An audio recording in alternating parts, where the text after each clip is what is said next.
अस्सलाम वालेकुम। हम लोगों ने आज हीमाटोलॉजी करनी है रफ़ीउल्लाह से। ठीक है, पेज नंबर हमारे पास है 106, पॉइंट नंबर 159 है। ठीक है, अब सबसे पहले उसने डिसऑर्डर्स बताए हुए हैं। उसने बताया हुआ है कि किस डिसऑर्डर में क्या क्या होता है। ठीक है, तो हम लोगों को पता है कि जो हेपरिन होती है, हेपरिन में आपके पास पीटी और एपीटीटी दोनों इंक्रीज़ हो रहे होते हैं। एपीटीटी ज़्यादा इंक्रीज़ हो रहा होता है because it is related to the intrinsic pathway. इसमें जबकि आपके पास जो प्लेटलेट्स होते हैं वो नॉर्मल रहते हैं, इसलिए प्लेटलेट काउंट भी आपके पास नॉर्मल होगी और ब्लीडिंग टाइम भी आपके पास जो है वो नॉर्मल होगा। हेपरिन पे आ जाते हैं। हेपरिन भी आप लिवर डिजीज़ पे आ जाते हैं। लिवर डिजीज़ में हमारे पास क्या होता है कि आपके पास इस पर भी पीटी और एपीटीटी ज़्यादा होता है। प्लेटलेट काउंट नॉर्मली रहता है और नॉर्मल रहने की वजह से आपके पास ब्लीडिंग टाइम भी नॉर्मल होता है। जो लिवर डिजीज़ हैं उसमें अमूमन हमारे पास एएसटी बढ़ा हुआ होता है। ठीक है, फिर आपके पास विटामिन के आ जाता है। जो विटामिन के है, ये आपको पता है कि जो फैक्टर्स होते हैं जो विटामिन के डिपेंडेंट होते हैं वो कौन कौन से होते हैं, 2, 7, 9, 10 और प्रोटीन सी एंड एस। ठीक है, तो इसमें आपके पास पीटी और एपीटीटी ही इफेक्ट हो रहा होता है, वो इंक्रीज़ हो रहे होते हैं क्योंकि इसमें भी इंट्रिंसिक और एक्सट्रिंसिक पाथवे को ये इन्वॉल्व करता है। प्लेटलेट काउंट आपके पास नॉर्मल रहता है जबकि ब्लीडिंग टाइम भी आपके पास नॉर्मल रहेगा।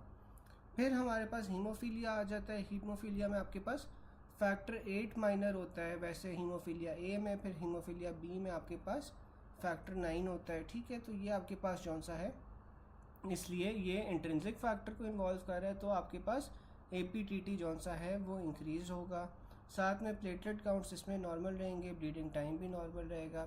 जो आपके पास वॉन विली ब्राउन फैक्टर होता है, वॉन विली ब्राउन फैक्टर जौन सा होता है वो फैक्टर 8 मेजर की वजह से होता है। इसमें भी क्योंकि फिर इंट्रिंसिक पाथवे इन्वॉल्व है तो आपके पास एपीटीटी ज़्यादा हो जाएगा और ब्लीडिंग टाइम भी आपके पास ज़्यादा हो जाएगा क्योंकि इसमें प्लेटलेट काउंट तो आपके पास नॉर्मल है लेकिन the ability of a platelet to adhere to the blood vessels वो आपके पास कम हो जाती है। ठीक है, क्योंकि वॉन विली ब्राउन फैक्टर आपके पास प्लेटलेट्स के ऊपर मौजूद होता है and it causes sticking of the platelets at the site of injury in the vascular endothelium.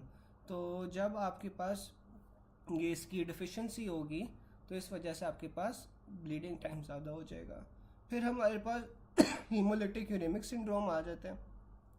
जो हीमोलिटिक यूरेमिक सिंड्रोम है इसमें आपके पास प्लेटलेट काउंट कम होती है, ब्लीडिंग टाइम भी कम होती है। इसमें आपको एक ट्रायड मिलता है जिसमें हमारे पास थ्रोम्बोसाइटोपिनिया, माइक्रोएंजियोपैथिक हीमोलिटिक एनीमिया और रीनल फेलियर। ठीक है, ये तीन चीज़ें आ जाती हैं।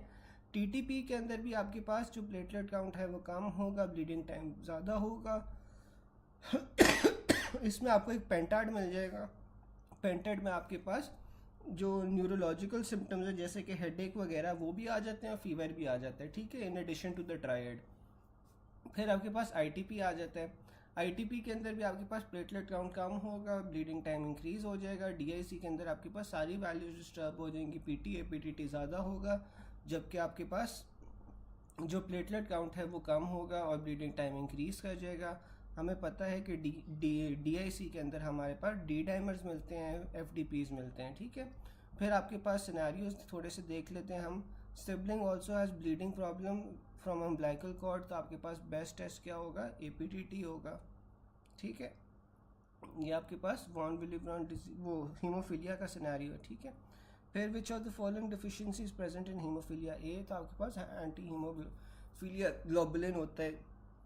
ठीक है ना, एंटी हीमोफीलिया ग्लोबुलिन आप फैक्टर 8 माइनर को कह रहे होते हो। ठीक है, फिर आपके पास देख लेते हैं। Boy had extraction of deciduous teeth and is now profusely bleeding, which classical haemophilic factor is missing, तो आपके पास फैक्टर 8 माइनर होता है। फिर आपके पास आ रहा है 2-year-old boy has been brought to the hospital for circumcision, there is history of excessive bleeding from the umbilical stump at birth, तो आपके पास 2 cousins bled profusely after circumcision on surgeon. The blood test most likely to give clue is APTT. आपने जो haemophilia A के patients होते हैं उसमें आपने cryoprecipitate देना होता है। क्रायोप्रेसिपिटेट के अंदर मुझे कोई बता सकता है कि कौन सी एंटीबॉडी, कौन से आपके पास फैक्टर्स प्रेजेंट होते हैं, क्रायोप्रेसिपिटेट में कौन से फैक्टर्स होते हैं। फिर आपके पास आ रहा है which will least likely cause increase bleeding time, तो फैक्टर 9 की डिफिशिएंसी हीमोफीलिया बी करवाती है। इसमें ब्लीडिंग टाइम और प्लेटलेट काउंट को आपके पास कोई इफेक्ट नहीं होता, बिल्कुल फैक्टर 8 होता है, ठीक है, और 13 भी होता है। Most common deranged APTT and normal PT आपके पास क्या होगा, फैक्टर 8 इनहिबिटर होगा। फिर हमारे पास आ जाता है अ पेशेंट विद पर्परा, लैब में आपको APTT प्रोलॉन्ग मिला है, PT-BT नॉर्मल है, तो ये आपके पास क्या है, फैक्टर 8 की डिफिशिएंसी है। A 6-year-old boy presented with painful tender swollen knee joint for the last 6 months. He gives history of profuse bleeding during circumcision with no family history positive. Most appropriate investigation आपने क्या करवानी है, factor 8 SA करवा लेना है। अच्छा, यहाँ तक किसी को कोई चीज़ ना समझ आई हो, यहाँ तक किसी को कोई चीज़ ना समझ आई हो?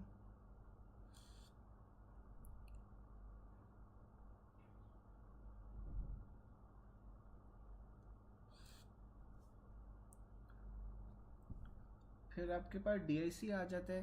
Pregnant female has single vaginal delivery at home. After delivery she complains of vaginal and gum bleeding. Her platelets HP were low, TLC raised है, PT APTT प्रोलॉन्ग्ड है, तो क्या डायग्नोसिस है, DIC, ठीक है। अगर आप इस तरह करवाते हो ना, जिस तरह वजाइनल डिलीवरी का सिनेरियो आ रहा है, तो वजाइनल डिलीवरी के अंदर आपके पास क्या होने का खतरा होता है, सेप्सिस होने का खतरा होता है। इस वजह से आपके पास TLC रेज्ड है, HP आपके पास लो होता है, प्लेटलेट्स भी आपके पास लो होती हैं, PT APTT प्रोलॉन्ग्ड है, तो ये आपके पास DIC होगा। Which of the following is involve in eliciting DIC, तो आपके पास वो टिश्यू थ्रोम्बोप्लास्टिन होता है जो DIC शुरू करवाता है। Gram negative sepsis and bleeding diathesis, ये आपके पास किस में होता है, DIC में। अब burn patient fever hypotension and bleeding diathesis, तो आपके पास DIC का सिनेरियो है। A fever with child with fever, leukocytosis, petechiae, splenomegaly, his lab showed PT APTT prolonged, thrombocytopenia, platelets कम हुए हैं, FTPs हैं, तो ये आपके पास DIC होगा। A child has undergone splenectomy, now presents with epistaxis, multiple petechiae over body. Which of the following is most likely involved, तो आपके पास इसमें PT ज़्यादा होगा, APTT ज़्यादा होगा, ब्लीडिंग टाइम भी ज़्यादा हो रहा है, D-डाइमर्स भी कम हो रहे हैं, जबकि प्लेटलेट्स वगैरह जो से ना वो आपके पास इसमें कम हो जाएंगे, ठीक है। फिर आपके पास आ जाता है ITP, चाइल्ड का PT APTT नॉर्मल है, ITP में आपके पास क्या हो रहा था, प्लेटलेट काउंट जो है वो कम होता है, ब्लीडिंग टाइम आपके पास ज़्यादा होता है, तो ये इसने लिखा हुआ है कि प्रोलॉन्ग ब्लीडिंग टाइम है, तो ये आपके पास ITP का सिनेरियो आ जाएगा। फिर आ रहा है 7 month pregnant female with chronic ITP now showing ecchymosis and epistaxis, her platelet count was 5/10 and full dose steroid is on full dose steroid, तो ये आपके पास नेक्स्ट बेस्ट ट्रीटमेंट क्या आती है, को मुझे बता सकते हैं। स्प्लेनेक्टमी तो नहीं होती इसमें, आपने नेक्स्ट बेस्ट ट्रीटमेंट क्या देनी है फिर ITP के अंदर, अगर फुल डोज स्टीरॉयड में है ऑलरेडी, तो फिर आप क्या ट्रीटमेंट दोगे?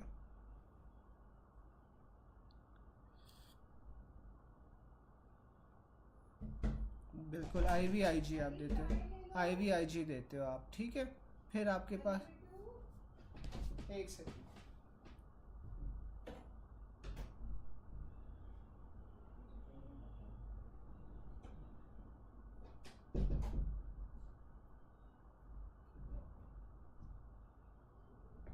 अच्छा चलें, उसके बाद ना हमारे पास आ जाता है,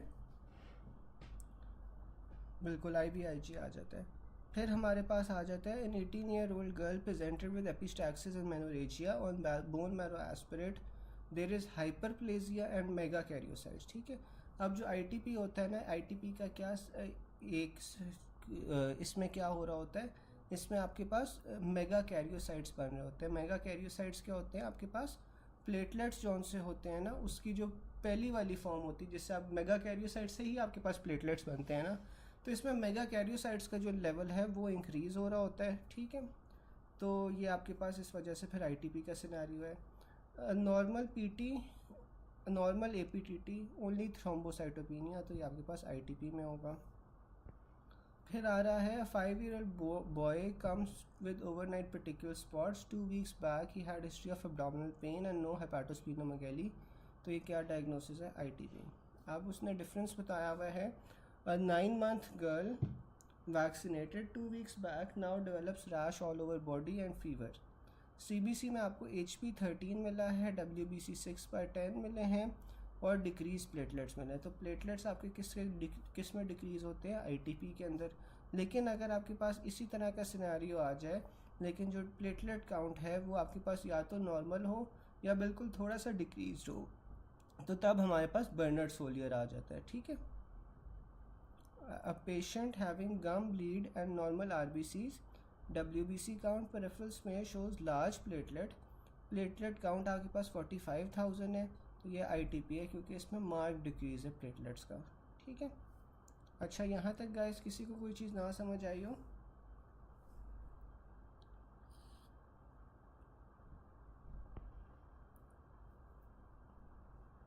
यहाँ तक कोई चीज़ ना समझ आई हो?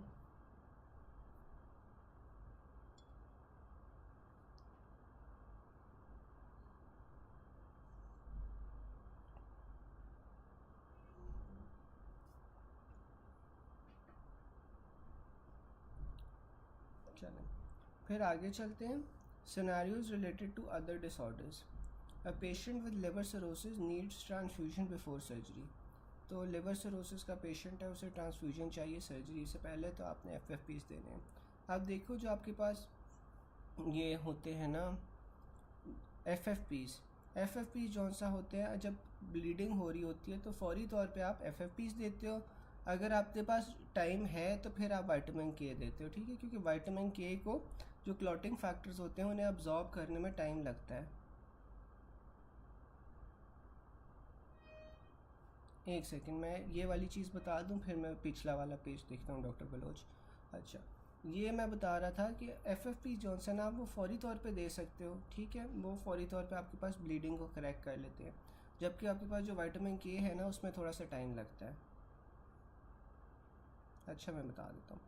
अ patient with liver cirrhosis needs transfusion before surgery, तो ये आपके पास क्या आ रहा है, FFPs आ रहे हैं।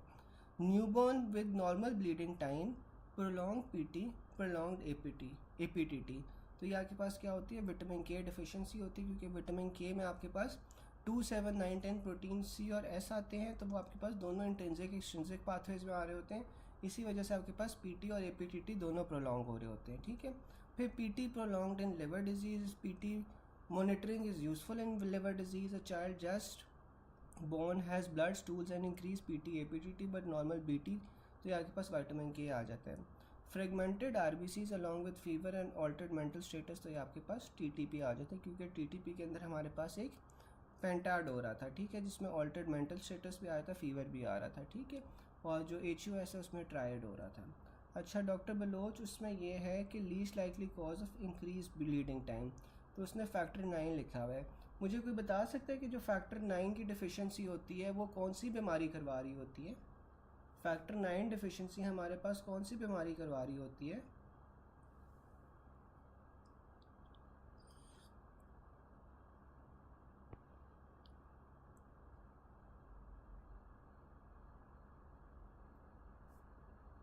क्रिसमस डिजीज़ भी उसे कहते हैं, बिल्कुल उसे क्रिसमस डिजीज़ भी कहते हैं, हीमोफीलिया बी भी कहते हैं।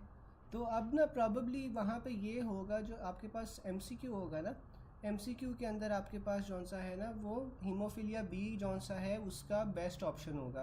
क्योंकि देखो किसी भी तरह का हीमोफीलिया हो, A B C, किसी भी हीमोफीलिया के अंदर आपके पास प्लेटलेट काउंट तो इफेक्ट नहीं होता ना, किसी भी हीमोफीलिया के अंदर आपके पास प्लेटलेट काउंट तो इफेक्ट नहीं होता। ठीक है, तो और उसमें अगर प्लेटलेट काउंट इफेक्ट नहीं होगा तो आपके पास ब्लीडिंग टाइम भी नॉर्मल रहेगा। ठीक है, तो ये आपके पास जो ऑप्शंस होंगे ना उसके अंदर बेस्ट जो होगा वो फैक्टर 9 डिफिशिएंसी होगा। ठीक है, तो इस वजह से हम फैक्टर 9 जौन सा है वहाँ पे चूज़ कर रहे हैं। ठीक है, अच्छा अब डॉक्टर अमारा पूछ रही हैं कि हीमोफीलिया C जौन सा है वो कौन से फैक्टर की डिफिशिएंसी से होता है? तो कोई बता सकता है कि हीमोफीलिया C कौन से फैक्टर की डिफिशिएंसी से होगा?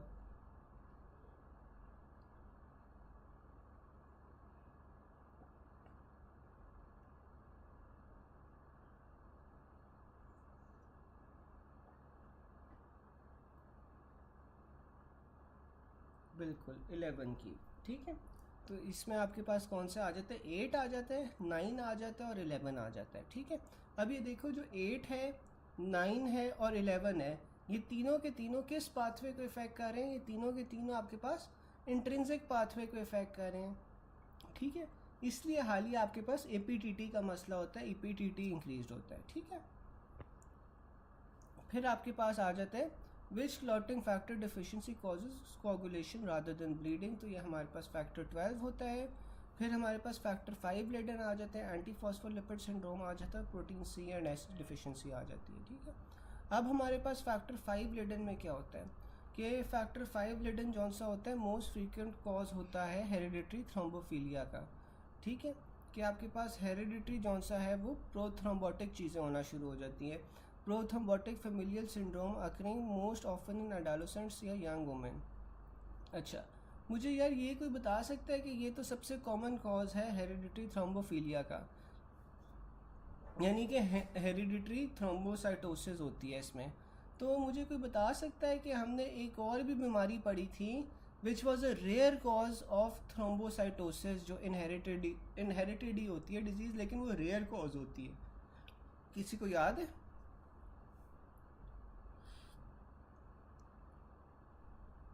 किसी को याद है? हमने एक रेयर कॉज भी पढ़ी थी जो जेनेटिक होती है, हेरिडिटरी थ्रोम्बोसाइटोसिस उसमें होता है, थ्रोम्बस बन रहे होते हैं आपके पास, किसी को याद है? बिल्कुल, होमोसिस्टीन्यूरिया, ठीक है, होमोसिस्टीन्यूरिया भी हमने पढ़ा था। अच्छा है, इसमें आपके पास क्या होता है, this is due to abnormal factor 5, ठीक है, also known as hereditary resistance to activated protein C, ठीक है। इसमें क्या होता है, हेरिडिटरी रेजिस्टेंस होती है टू प्रोटीन सी। अच्छा यार, अब गाइस आप लोगों को ये वाला याद है ना कि प्रोटीन सी और फैक्टर 5 किस तरह रिलेटेड थे, मैंने आप लोगों को बताया था, ये याद है कि ये जो आपके पास फैक्टर 5 और प्रोटीन सी होते हैं किस तरह रिलेटेड होते हैं, मैंने आपको उस दिन बताया था।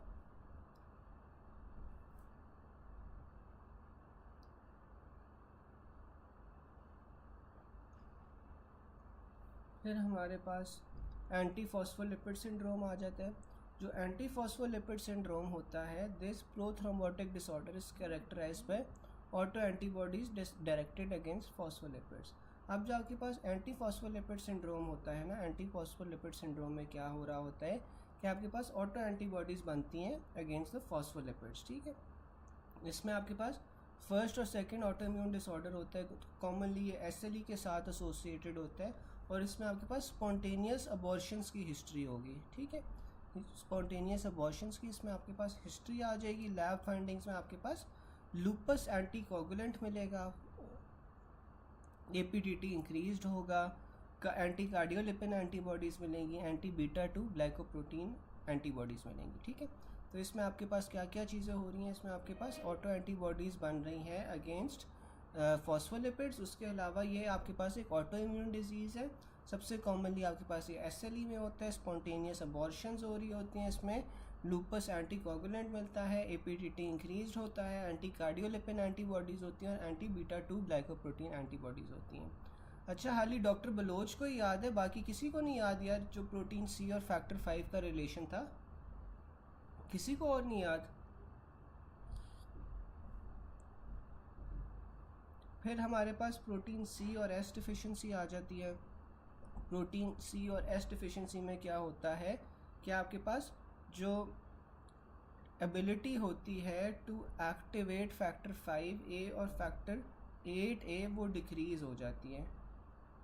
अच्छा, अब मुझे कोई बता सकते हैं कि जो फैक्टर 5A है और फैक्टर 8 है ये कैसे एक्टिवेट होता है? कोई मुझे बता सकता है कि फैक्टर 5 और फैक्टर 8 जो उनसे होते हैं वो कैसे एक्टिवेट होते हैं?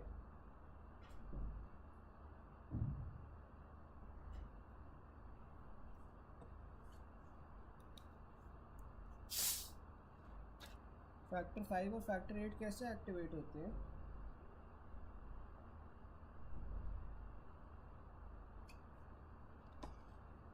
अच्छा, मैं तब तक आगे पढ़ रहा हूँ। जो आपके पास प्रोटीन सी और प्रोटीन एस की डिफिशिएंसी होती है उसमें आपके पास फैक्टर 5 और फैक्टर 8A की डिक्रीज्ड एबिलिटी हो जाती है to activate inactivate factors 5 and factor 8A। फिर आप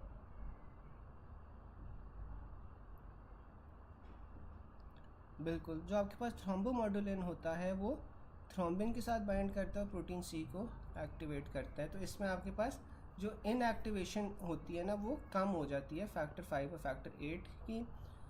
फिर आपके पास increase risk of thrombotic skin necrosis होता है with haemorrhage after administration of warfarin.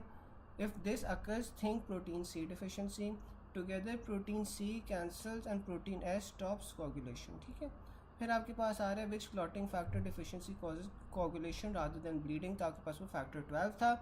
A young pregnant lady with history of recurrent abortions and thrombosis, which condition is most likely she suffering from, तो ये antiphospholipid syndrome हो जाएगा।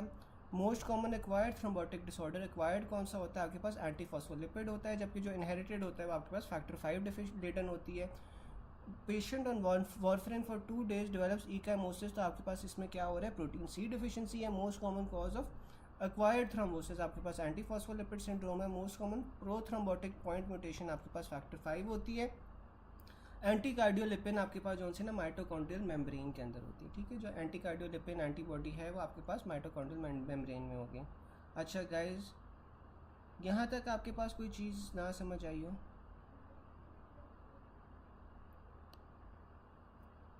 यहाँ तक आपके पास कोई चीज़ ना समझ आई हो?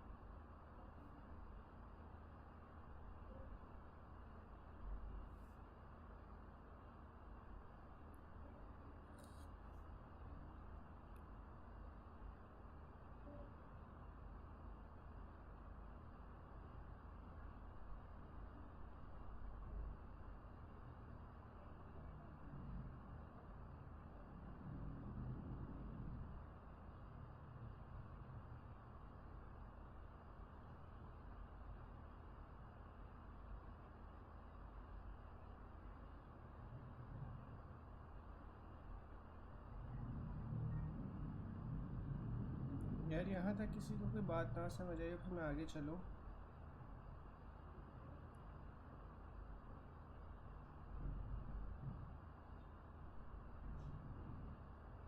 चले, फिर आपके पास आ जाता है intense transfusion reaction occurs if we transfuse A positive to O negative.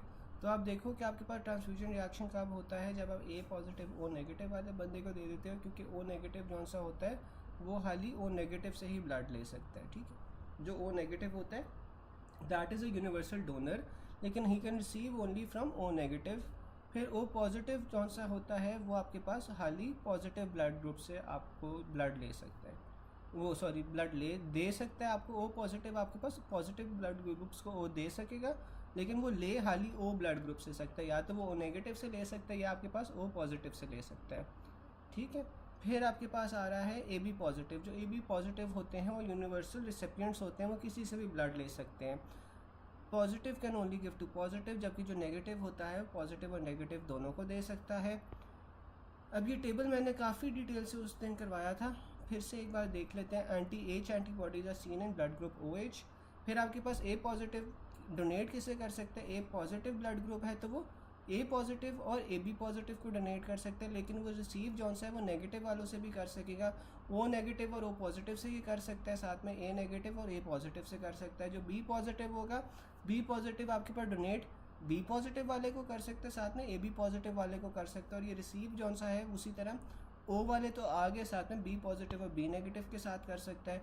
फिर आपके पास ए बी पॉजिटिव वाले आ जाते हैं, ए बी पॉजिटिव वाले डोनेट ए बी पॉजिटिव को ही कर सकते हैं, लेकिन ये रिसीव आपके पास किसी से भी कर सकते हैं, इसलिए दीज आर यूनिवर्सल रेसिपिएंट्स। फिर आपके पास ओ नेगेटिव आ जाता है, O negative is universal donor, लेकिन ये रिसीव हाली आपके पास ओ नेगेटिव से कर सकता है। जो ओ नेगेटिव होता है वो आपके पास सबको दे सकता है सिवाय ओ नेगेटिव के। ठीक है, ओ नेगेटिव वालों को नहीं दे सकता, और रिसीव या ओ पॉजिटिव और ओ नेगेटिव दोनों से कर सकता है। फिर आपके पास ए नेगेटिव आ जाता है, जो ए नेगेटिव होगा वो आपके पास डोनेट कर सकेगा ए पॉजिटिव ए नेगेटिव को, साथ में आपके पास ए बी पॉजिटिव और ए बी नेगेटिव को, क्योंकि ये नेगेटिव वाला है तो ये पॉजिटिव वालों को भी डोनेट कर सकता है। रिसीव ये आपके पास ए नेगेटिव से कर सकता है, साथ में ओ नेगेटिव से भी कर सकता है। जो बी नेगेटिव वाला होगा, बी नेगेटिव वाला बी पॉजिटिव और बी नेगेटिव को डोनेट कर सकते हैं, साथ में ए बी पॉजिटिव और ए बी नेगेटिव को भी डोनेट कर सकता है। रिसीव ये आपके पास बी नेगेटिव और ओ नेगेटिव से कर सकेगा। फिर आपके पास ए बी नेगेटिव आ जाता है। जो ए बी नेगेटिव होता है वो आपके पास डोनेट ए बी पॉजिटिव को भी कर सकते हैं, ए बी नेगेटिव को भी कर सकते हैं। रिसीव ये आपके पास A negative, B negative, O negative और ए बी नेगेटिव, सही है। तो ये सारों से ये रिसीव कर सकेगा, ठीक है। अगर आप ये याद रख लेते हो ना कि जो पॉजिटिव वाला है वो खाली पॉजिटिव को दे सकता है, लेकिन जो नेगेटिव वाला है वो पॉजिटिव वालों को भी दे सकता है और नेगेटिव वालों को भी दे सकता है, तो इससे आपकी काफ़ी कन्फ्यूजन क्लियर हो जाएगी। Regarding a mother with O negative blood group, उसमें क्या होता है कि दोनों एंटी ए और एंटी बी एंटीबॉडीज़ होती हैं, इसीलिए जो ओ नेगेटिव वाला होता है ना वो ए बी ब्लड ग्रुप्स नहीं ले सकता। Regarding H antibodies which are seen in blood group O H, ठीक है। तो जो एच एंटीबॉडीज़ होती हैं वो आपको ब्लड ग्रुप ओ एच के अंदर मिलती हैं। रिगार्डिंग ब्लड ग्रुप एंटीजन्स, सारे के सारे इक्वली इम्यूनोजेनिक होते हैं, लेकिन अगर ग्लाइकोप्रोटीन्स आ जाए तो आपने प्रेफर करना है, क्योंकि ब्लड जो आपके पास ये ब्लड ग्रुप्स होते हैं ये ग्लाइकोप्रोटीन्स होती हैं, ठीक है। The O blood group O will have which of the following antigen on RBCs, तो आपके पास जो एंटीजन्स होते हैं इसके अंदर नहीं होते, एंटीबॉडीज़ इसमें प्रेजेंट होती हैं। Antigens on RBC appear on which week in fetus, तो आपके पास वो 20th वीक के ऊपर आरबीसीज में एंटीजन्स प्रेजेंट करना शुरू करते हैं। Blood people with blood group A positive are likely to develop which of the following, तो ए पॉजिटिव वालों को सी ए स्टमक होता है। Blood group with no agglutinins, तो आपके पास वो ए पॉजिटिव होता है। It also comes as blood agglutinin is absent in which of the following blood groups, तो आपके पास वो ए बी पॉजिटिव में आपके पास कोई एग्लूटिनिन्स नहीं होते हैं। फिर आपके पास आ जाता है mother with blood group O has a baby with AB, presents with fear their baby got exchanged in nursery with other babies, what test can be done to confirm, तो आपके पास ये फिनोबॉम्बे टाइपिंग होती है। फिनोबॉम्बे टाइपिंग भी I remember मैंने आप लोगों को पिछली बार बताया था। In caucasians the percentage of blood group O in a population is 47%, जिसमें से आपके पास O पॉजिटिव 37 होते हैं जबकि O नेगेटिव 8% होते हैं, ठीक है। फिर आपके पास आ रहा है blood cells agglutinate, blood cells agglutinate with same blood group anti-sera, like if cells agglutinate with anti-sera A, then blood group is also called A. If cells agglutinate with anti-D, then it's positive agglutination and also positive blood group, so A positive blood group, ठीक है। तो अब क्या होगा अगर आपके पास anti D present है, तो इसका क्या मतलब, अच्छा आपके पास अगर एंटी-सीरा A और देन फिर आपके पास जो ब्लड ग्रुप होगा वो ए होगा। If cells agglutinate with anti D, तो फिर आपके पास वो पॉजिटिव एग्लूटिनेशन होती है, ठीक है। तो इस वजह से आपके पास ये ए पॉजिटिव वाले ब्लड ग्रुप होते हैं। ऊपर वाला सिनेरियो पढ़ लेते हैं। A young woman in labour requires blood transfusion, her blood samples were sent to the laboratory for blood group and cross match. The laboratory shows that her red cells are agglutinated by antisera A and D, तो antisera A और D आ गया, तो ए क्या represent करे, blood group ए, और D क्या represent करे कि पॉजिटिव है, ठीक है। अच्छा यार यहाँ पे आपके पास कोई क्वेश्चन हो? डॉक्टर लुबना पूछ रही हैं कि ये जो ए पॉजिटिव वाले होते हैं इनमें ब्लड कैंसर ऑफ स्टमक क्यों होता है? डॉक्टर लुबना इसकी रीज़न तो नोन नहीं है कि उनमें क्यों होता है, लेकिन बस जो रिसर्चेस वगैरह है उसमें पाया गया है कि आपके पास जो ए पॉजिटिव वाले होते हैं उनके अंदर आपके पास ये ज़्यादा होता है, ठीक है। इसकी कोई स्पेसिफिक वजह नहीं पता चली अभी तक कि क्यों होता है। और किसी को कोई क्वेश्चन हो?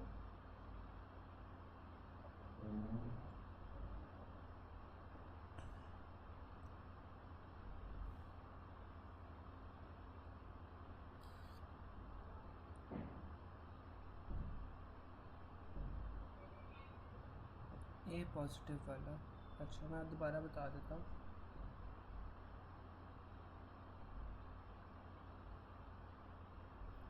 अच्छा देखो यार आपके पास सिनेरियो कैसा आता है। सिनेरियो आपके पास जैसे ये आया हुआ है कि अ young woman in labour room requires blood transfusion, ठीक है। उसे ब्लड का ट्रांसफ्यूजन चाहिए थी, उसके ब्लड सैंपल में आपको लेबॉर्ट्री में भेजे, लेबॉर्ट्री में भेजे तो आपको क्या मिला कि जो रेड ब्लड सेल्स हैं ना वो एग्लूटिनेट कर गए हैं विद एंटीसीरा ए, ठीक है। तो अगर आपके पास एंटीसीरा ए आ रहा है तो इसका क्या मतलब है कि ए ब्लड ग्रुप है, और अगर डी आ रहा है तो डी का क्या मतलब है कि ये पॉजिटिव है, ठीक है। While her serum is agglutinating B cells, ठीक है। तो आपके पास सीरम में बी सेल्स जौन से होते हैं वो एग्लूटिनेट करें, यानी कि इसका क्या मतलब है कि उसके अंदर आपके पास बी एंटीबॉडीज़ प्रेजेंट है। तो बी एंटीबॉडीज़ प्रेजेंट है और ए एंटीजन प्रेजेंट है, ठीक है। एंटी सीरा का क्या मतलब होता है कि आपके पास एंटीजन उसका वो वाला कौन सा होगा, तो ए एंटीजन होगा, जबकि बी इसमें एंटीबॉडीज़ है, तो एंटीबॉडीज़ की वजह से ग्लूटिनेशन हो रही है। तो ये आपके पास ए ब्लड ग्रुप आ गया। और डी का क्या मतलब होता है कि ये पॉजिटिव है, ठीक है। जी जी, डॉक्टर असद समझ आ गया आपको?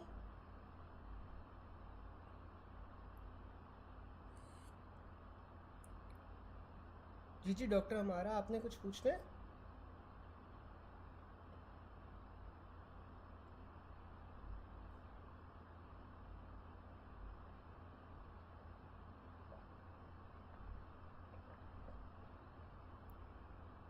किसी ने कुछ पूछना है? आगे चलो।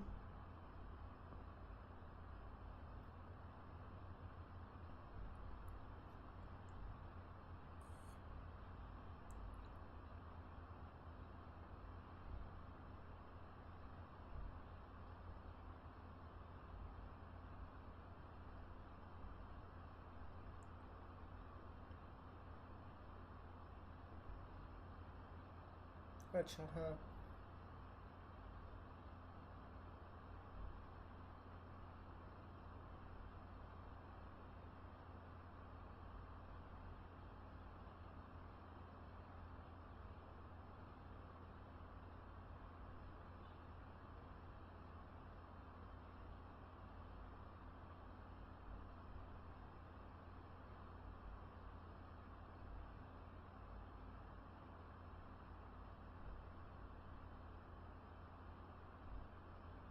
जी आप सही कह रहे हैं डॉक्टर हमारा, आप ये सही कह रहे हैं कि जो आखिरी वाला पॉइंट है ना, आखिरी वाले पॉइंट में ये गलत लिखा हुआ है कि जो ओ होता है ना, ओ के अंदर आपके पास एग्लूटेनिन्स प्रेजेंट होते हैं। हाँ सही कह रहे हो, आपके उसमें एग्लूटेनिन्स प्रेजेंट होते हैं। एग्लूटेनिन्स का क्या मतलब हुआ कि आपके पास इसमें एंटी ए और एंटी बी जो एंटीबॉडीज़ होती हैं ना, वो प्रेजेंट होती हैं, ठीक है। तो इसमें हाँ एग्लूटेनिन्स प्रेजेंट होंगे, एग्लूटेनिन्स इसमें प्रेजेंट होंगे, आप सही कह रहे हो, गलत लिखा हुआ है,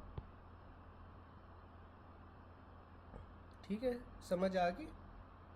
ये सेकंड लास्ट पॉइंट जो है ना वो गलत लिखा हुआ है, जो ओ नेगेटिव होते हैं उसमें ग्लूटेनिन्स प्रेजेंट होते हैं।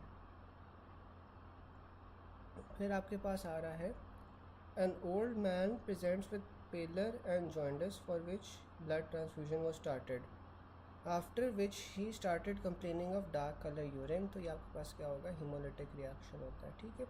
अब हीमोलिटिक रिएक्शन में क्या होता है, एक्सेसिव जौन से होता है आरबीसीज बर्स्ट कर रहे होते हैं, और उस वजह से फिर आपके पास डार्क कलर यूरिन होता है, ठीक है। फिर आता है अब new born baby anaemic for which he received exchange transfusion, after 10 days he develop diarrhoea and rash. तो डायरिया और रैश के लिए मैंने बताया था कि आपके पास ग्राफ वर्सेस होस्ट रिएक्शन आ जाता है। अब baby went through exchange transfusion due to ABO disease of newborn. 10 days later he developed erythema on palms, raised bilirubin and AHT, also diarrhea. तो ये आपके पास क्या है, host versus graft disease. Blood is warmed up to 37 degrees before transfusion ताकि left to right shift हो पाए, आपके पास जो ऑक्सीजन है वो रिलीज़ हो जाए, ठीक है। फिर आपके पास आता है अब new born baby with blood B positive has erythroblastosis fetalis which is the most appropriate line of treatment. तो आपने इसे एक्सचेंज करना है बी नेगेटिव ब्लड के साथ। अब आपके पास patient haemolytic disease of new born है और ABO हीमोलिटिक डिजीज़ हैं। अब जो आपके पास RH haemolytic disease of new born होती है ना, उसमें क्या होता है कि मदर जौन सी होती है वो RH नेगेटिव होती है, जबकि जो फीटस होता है वो RH पॉजिटिव होता है, ठीक है। फर्स्ट प्रेगनेंसी में क्या होता है कि मदर एक्सपोज होती है टू फीटल ब्लड ऑफन। अच्छा देखिए ना, आपके पास एक लेफ़्ट साइड पे ब्लड होता है, एक राइट साइड पे ब्लड होता है, ठीक है। ये मैं आपको राइट और लेफ़्ट शिफ्ट जौन सा अब एक्सप्लेन कर रहा हूँ कि आपके पास ना एक ब्लड होता है right side of the body पे, एक ब्लड होता है जो left side of the body पे होता है, ठीक है। अब अमूमन आपके पास क्या होता है, जो left side of the body है, left side of the body पे आपके पास ऑक्सीजनेटेड ब्लड होता है, जबकि right side of the body पे आपके पास क्या होता है, डीऑक्सीजनेटेड ब्लड होता है। तो अब अगर उसने ये देखो लिखा हुआ है कि कौन सी शिफ्ट है, लेफ़्ट टू राइट शिफ्ट है, तो लेफ़्ट टू राइट शिफ्ट का क्या मतलब है कि ऑक्सीजनेटेड ब्लड जौन सा है वो डीऑक्सीजनेटेड हो रहा है। अब इसका फ़ायदा क्या होता है कि आपके पास जो ऑक्सीजनेटेड ब्लड है वो डीऑक्सीजनेट हो रहा है, तो इसका मतलब है कि जो आपके पास हीमोग्लोबिन है ना, उसके साथ जो ऑक्सीजन लगा हुआ था उसने वो डिटैच करके मसल्स वगैरह को दे दिए जहाँ पे आपके पास ऑक्सीजन की ज़रूरत थी। तो आप जब ब्लड ट्रांसफ्यूजन करोगे तो आप खून को गर्म करोगे ताकि आपके पास जो ये है ना लेफ़्ट से राइट शिफ्ट जो है वो आसानी से हो पाए, यानी कि जो हीमोग्लोबिन मॉलिक्यूल्स हैं वो अपना जो ऑक्सीजन है वो आसानी से डिसोसिएट कर सके और अपना जो ऑक्सीजन है वो पहुंच सके टू द मसल्स या जहाँ पे भी उसे रिक्वायर्ड है। ठीक है, तो इसलिए आप खून को गर्म करते हो। तो लेफ़्ट टू राइट शिफ्ट का आपके पास फ़ायदा क्या होता है कि आपके पास ऑक्सीजन आसानी से उतर जाता है from the haemoglobin molecules. Doctor Lubna, बात समझ आ गई?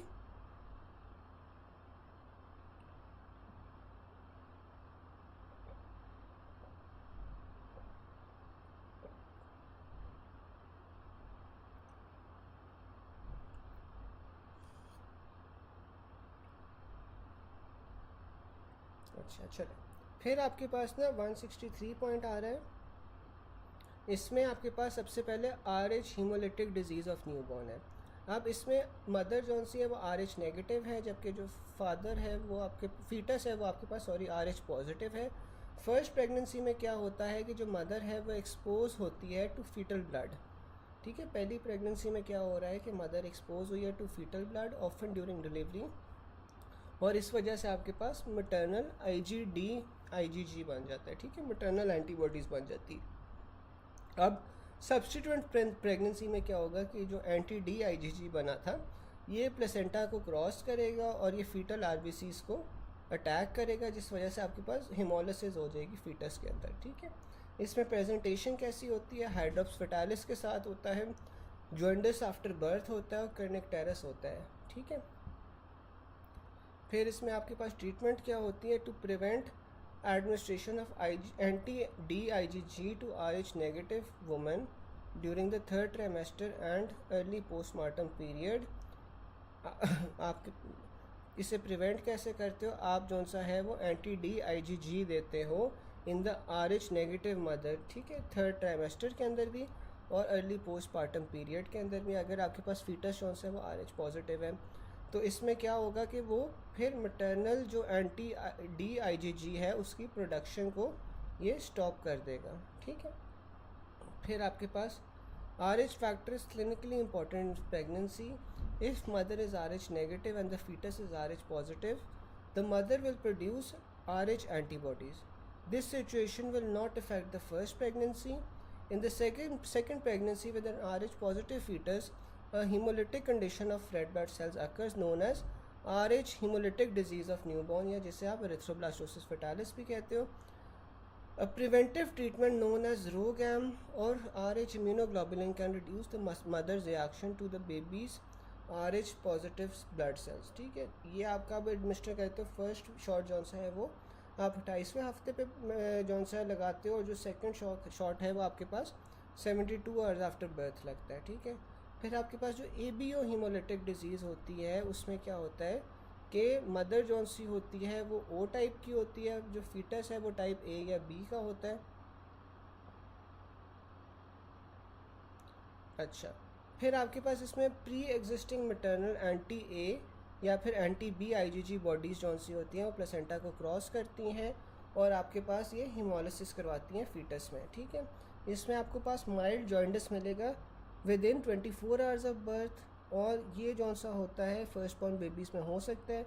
इसकी ट्रीटमेंट आपके पास फोटोथेरेपी या एक्सचेंज ट्रांसफ्यूजन होती है। ठीक है,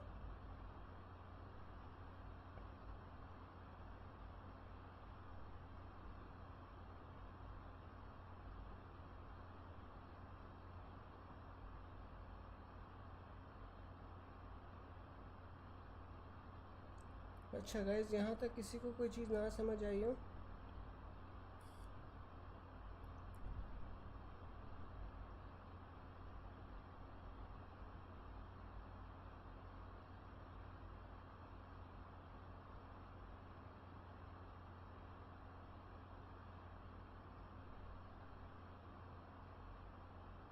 ये देखिए ना, जो आपके पास एंटी डी आईजीजी एंटीबॉडीज़ होती हैं ना, ये क्या होती है, जब आपके पास एंटी डी आईजीजी एंटीबॉडीज़ बनती हैं तो ये आपके पास फीटस के अंदर क्रॉस कर जाती हैं।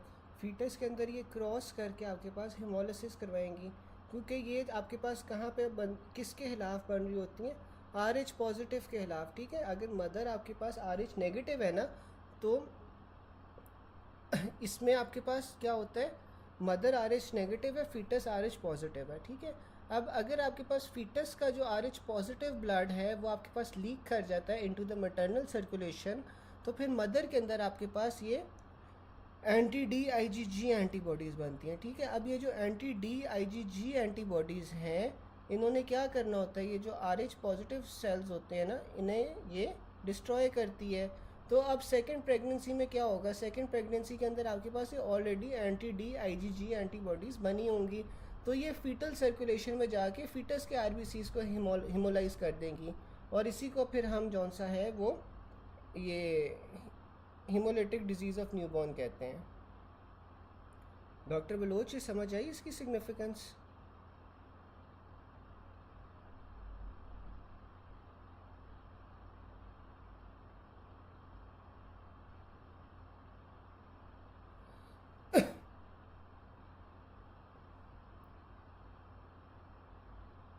बिल्कुल, इसमें जो मदर है ना, मदर वो नेगेटिव भी हो सकती है। इसमें जौन सी है ना आपके पास मदर जौन सी है वो नेगेटिव भी हो सकती है और पॉजिटिव भी हो सकती है। देखो, वो नेगेटिव भी होगी या पॉजिटिव भी होगी, तो दोनों के अंदर आपके पास जौन सा है ना वो ये एंटी ए और एंटी बी एंटीबॉडीज़ प्रेजेंट होगी ना, चाहे वो नेगेटिव हो चाहे वो पॉजिटिव हो, तो उसमें दोनों में आपके पास एंटी ए और एंटी बी एंटीबॉडीज़ होंगी, और वो आपके पास फिर जौन सा प्लेसेंटा क्रॉस करके हेमोलिसिस करवा सकती हैं।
अच्छा, आप एंटी डी आईजीजी का पूछ रहे थे। अच्छा, ये जो आपके पास डॉक्टर बलोच ये एंटी डी आईजीजी है ना, ये आपके पास जौन सा है बेसिकली ना, ये आपके पास इम्यूनोग्लोबुलेंस हैं। ठीक है, ये इम्यूनोग्लोबुलेंस जौन सा है ना आप मदर को दोगे ताकि ये जौन सा है ना इसमें प्रिवेंट हो सके। ठीक है, इम्यूनोग्लोबुलेंस होती हैं। अगर फिर भी नहीं समझ आई तो डॉक्टर बलोच आप मुझे बता देना, ये हम मीट सेशन के ऊपर डिस्कस कर लेंगे। ठीक है,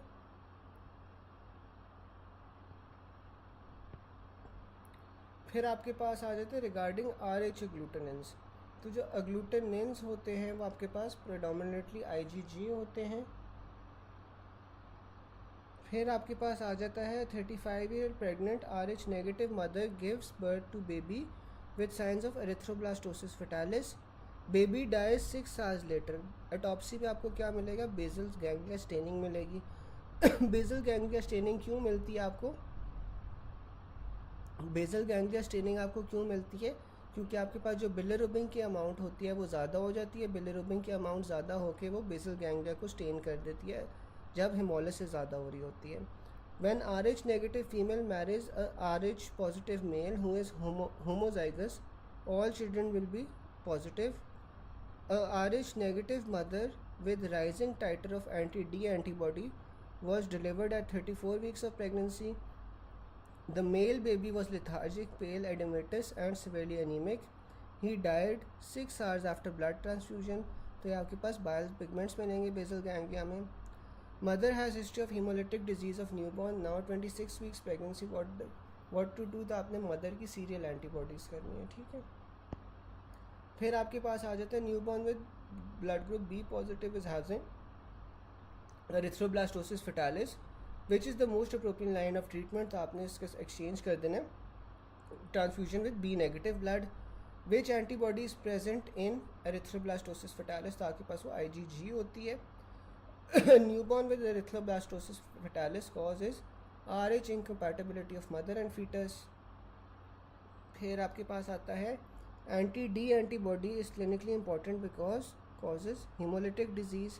Maternal anti-D antibodies produce closed placenta barrier and destroy RBCs. फिर आपके पास आ जाता है 28 years pregnant lady who is RH negative gives birth to RH negative baby. She has history of allergic reactions. Due to bleeding, she was advised transfusion, but she was transfused RH positive blood accidentally. Which of the following is true, तो आपने तब भी उसे anti-D antibodies दे देनी है अगर आपके पास accidentally RH positive blood transfuse हो गया है। Although the baby is RH negative but due to transfusion there are increase chances that mother will develop antibodies to RH positive blood. फिर अगला आपके पास आ रहा है RH negative mother with RH positive father, to prevent RH incompatibility in second child आपने anti-D immunoglobulins दे देनी है। A mother RH negative and father RH positive conceive a baby, how will you counsel them, तो आपने इसमें hemolytic disease of newborn के लिए counsel करना है उसे।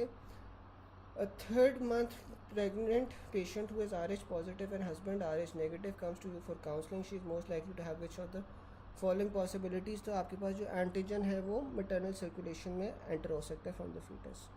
यहाँ तक किसी को कोई क्वेश्चन हो, कोई चीज़ ना समझ आई हो?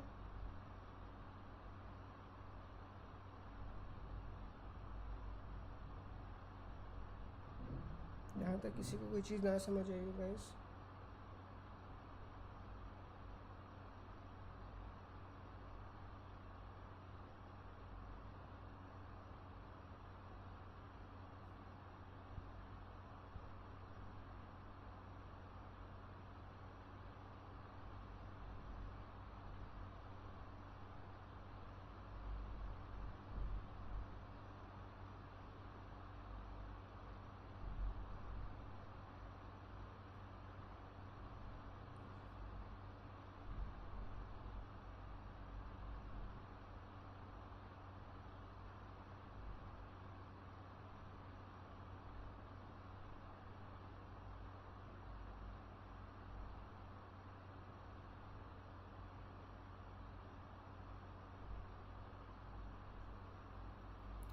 अच्छा चलिए मैं एक एक करके ना आप लोगों को बता रहा हूँ। डॉक्टर लुबना पहला वाला पॉइंट पूछ रही हैं कि a newborn with blood group B positive is having erythroblastosis fetalis, ठीक है। अब बी पॉजिटिव है, उससे एरिथ्रोब्लास्टोसिस फेटालिस हो गया है, तो इसमें अप्रोप्रिएट लाइन ऑफ ट्रीटमेंट क्या है कि एक्सचेंज ट्रांसफ्यूजन आप करोगे बी नेगेटिव ब्लड के साथ, ठीक है। अब ये देखो कि आपके पास न्यूबॉर्न है वो बी पॉजिटिव है, बी पॉजिटिव में आप जौन सा है वो बी नेगेटिव दोगे, क्योंकि ये जो एरिथ्रोब्लास्टोसिस फेटालिस है इसमें हाँ मैं बताता हूँ। जो एरिथ्रोब्लास्टोसिस फेटालिस है इसमें पॉजिटिव नेगेटिव वाला ही तो मसला चल रहा है कि जो आपके पास मदर है वो आपके पास RH नेगेटिव है, फीटस RH पॉजिटिव होता है, ठीक है। तो इसलिए ऑन द सेफर साइड आप इसे बी नेगेटिव ब्लड ग्रुप देते हो जिसके अंदर आपके पास जौन सा है ना ये नेगेटिव होता है ना, तो इसलिए आप इसमें बी नेगेटिव देते हो क्योंकि आपके पास ऑलरेडी जौन सा ना वो पॉजिटिव नेगेटिव वाला मसला चल रहा होता है, ठीक है। फिर आपके पास आ जाता है कि अ फीमेल विद दिन 10 minutes of transfusion develop heavy chest pain, dyspnea, becomes critically ill, dies on 3rd day, तो ये आपके पास cause ABO incompatibility है। अब इसमें देखो कि अगर आपके पास फीमेल है उससे transfusion with in 10 minutes of transfusion के 10 मिनट बाद उससे ये सारे सिम्टम्स आना शुरू हो गए हैं, तो इसका क्या मतलब है कि जो ट्रांसफ्यूजन आपने की थी उसमें कोई मसला था, ट्रांसफ्यूजन में क्या होगा ABO इनकम्पैटिबिलिटी होगी। अब ये आपको कैसे पता चला कि ABO इनकम्पैटिबिलिटी होगी, क्योंकि देखो जो आपके पास रिएक्शन है ना वो बड़ी तेज़ी से हो रहा है, 10 मिनट के अंदर अंदर उससे ये सारे सिम्टम्स आपके पास डेवलप होना शुरू हो गए हैं। तो अगर 10 मिनट के अंदर अंदर डेवलप होना शुरू हो गए उसका क्या मतलब है कि उसके पास जो दूसरा ब्लड आया था उसके खिलाफ पहले से एंटीबॉडीज़ मौजूद थी, ठीक है ना। वरना अगर वो उसने नए सिरे से एंटीबॉडीज़ प्रोड्यूस करनी होती तो फिर उसमें डेफिनेटली ज़्यादा टाइम लगता। अब देखो जैसे आपके पास एक O negative O blood group वाला पेशेंट है, ओ ब्लड ग्रुप वाले पेशेंट के अंदर आपके पास एंटी ए और एंटी बी एंटीबॉडीज़ मौजूद होंगी ना।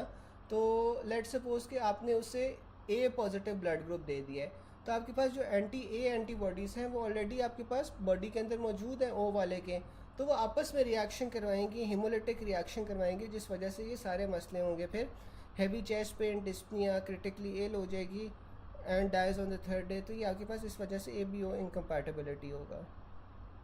समझ आई? डॉक्टर अमील और डॉक्टर अल्फ़ा समझ आ गई ये वाली बात?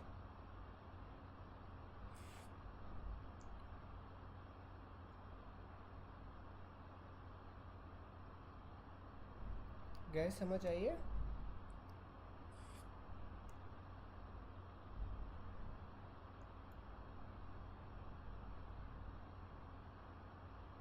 अच्छा, दूसरा हमारे पास क्या था कि हाँ, डॉक्टर सादिया सही कह रही थी कि ये ना मुझे लगता है शायद बुक में मसला है, क्योंकि पिछले एडिशन में भी ना यही था कि इसमें जो आखिरी 2 पॉइंट्स हैं ना, आखिरी 2 पॉइंट्स देखो कि उसमें उसने आर एच नेगेटिव मदर लिखी हुई है और फादर जॉनसन ना उसने आर एच पॉजिटिव लिखा हुआ है, ठीक है।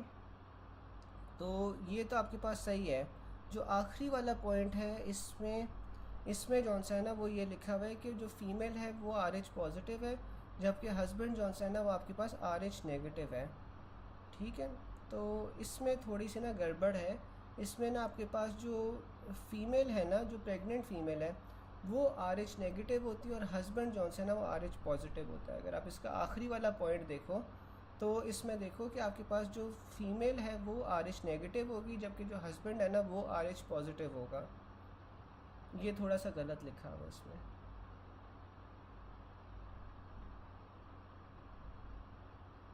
ठीक है, आगे चलें, यहाँ तक तो और कोई चीज़ नहीं समझनी।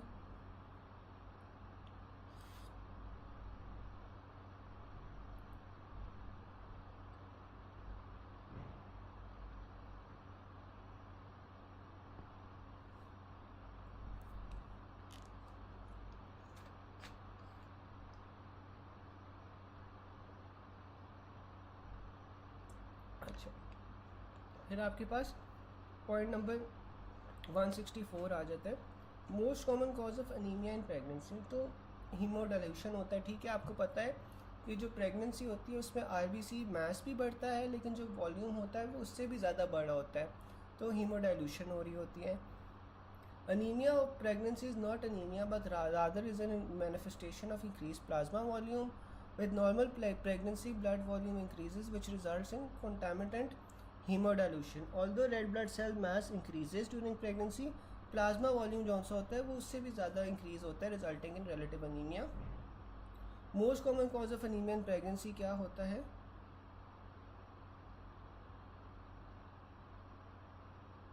Most common cause of anaemia in pregnancy आपके पास क्या होता है? प्लाज्मा वॉल्यूम एक्सपेंशन होती है, ठीक है।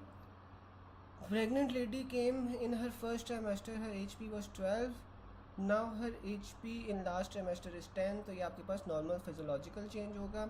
इन pregnancy which one of the following occurs, तो आपके पास increase red blood cell mass होता है।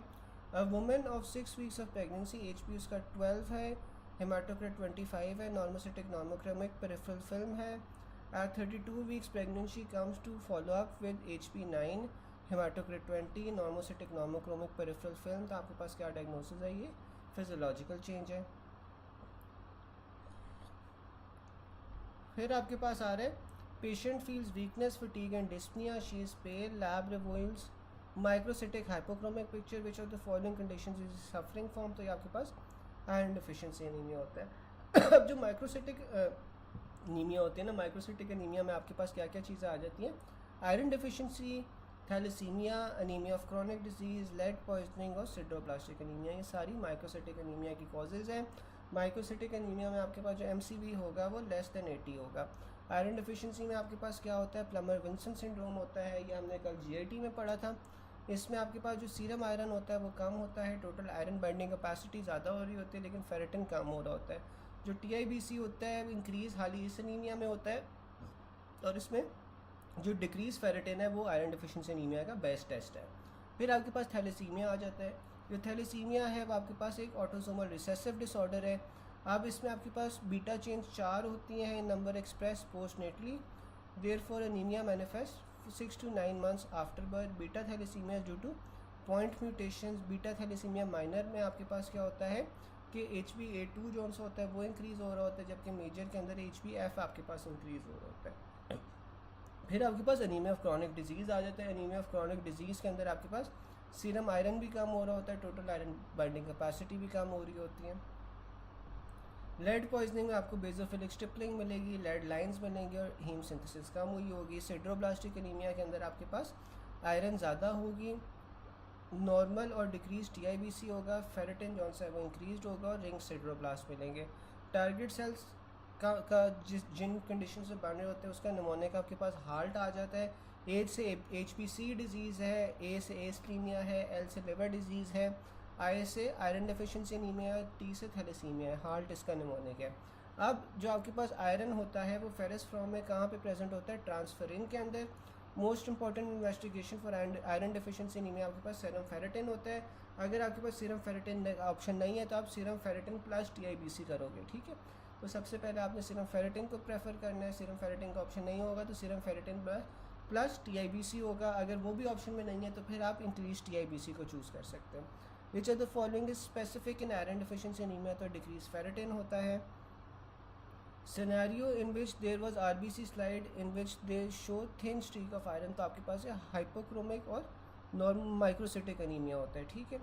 फिर आपके पास आ जाता है patient had and stage renal disease is on dialysis for 6 months। तो ये आपके पास जो डायलिसिस वाले मरीज़ होते हैं, एंड स्टेज रीनल डिजीज़ वाले मरीज़ होते हैं, इनमें जो सबसे कॉमन होता है वो आपके पास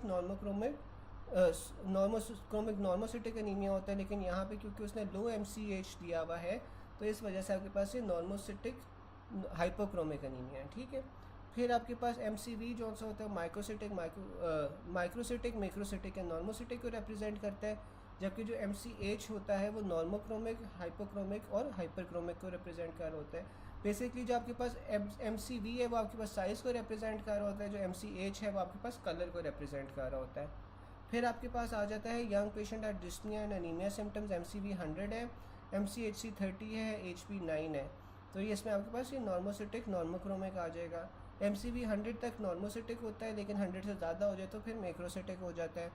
फिर आपके पास आ रहा है 25 year gravida 4 with weakness and occult blood, तो आपके पास जब ऑकल्ट ब्लड आना शुरू हो जाएगा तो ये आयरन डिफिशिएंसी एनीमिया की तरफ जाएगा। फिर which of the following are responsible for delayed absorption of iron except vitamin C, क्योंकि विटामिन C जो है वो आयरन के एब्जॉर्प्शन को बढ़ाता है। ये 1 मिनट सारे पॉइंट्स पढ़ लो, ये जो आयरन डिफिशिएंसी एनीमिया के हैं। अगर इसमें से कोई चीज़ नहीं समझ आई तो आप लोग पूछ लो। फिर जो आयरन डिफिशिएंसी एनीमिया वाले ना, ये एक बार पॉइंट्स पढ़ लो और कुछ नहीं समझ आए तभी आप पूछ लो।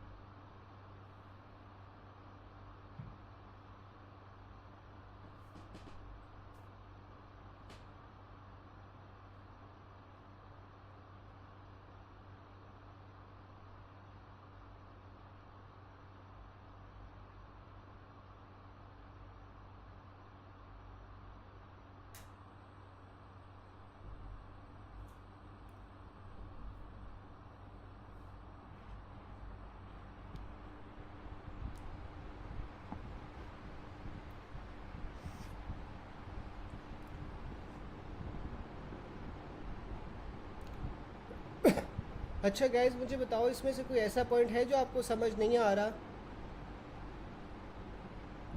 आयरन डेफिशिएंसी एनीमिया में कोई ऐसा पॉइंट है जो समझ नहीं आ रहा।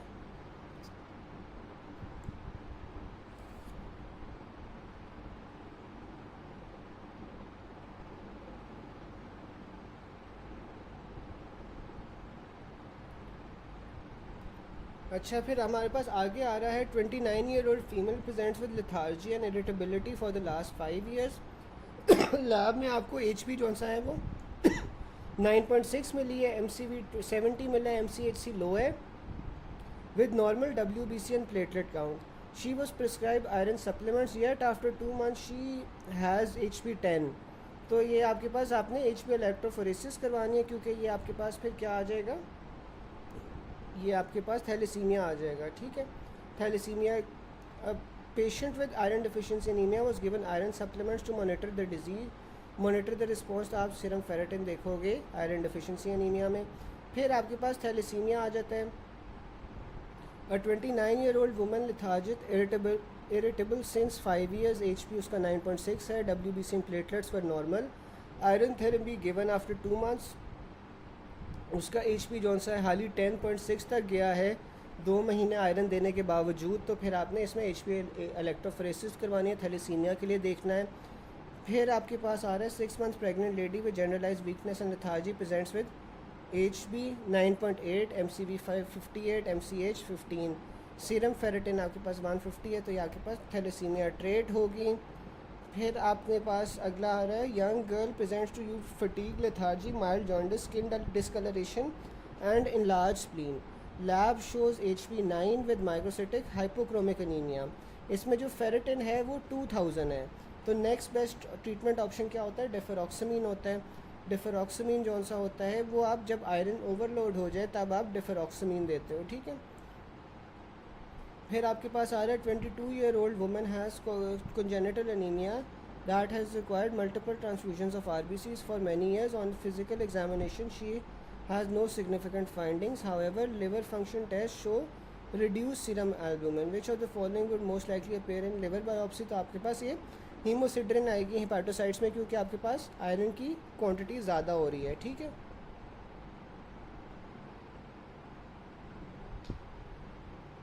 अच्छा, इसमें है सेकंड पॉइंट में कि 6 month प्रेग्नेंट लेडी है, जनरलाइज वीकनेस है, लिथार्जी है।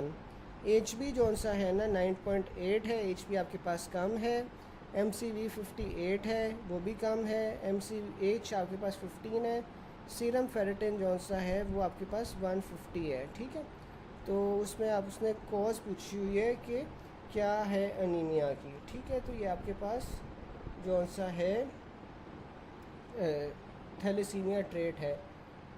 क्यों ये आपके पास थैलेसीमिया ट्रेट है, कोई बता सकता है?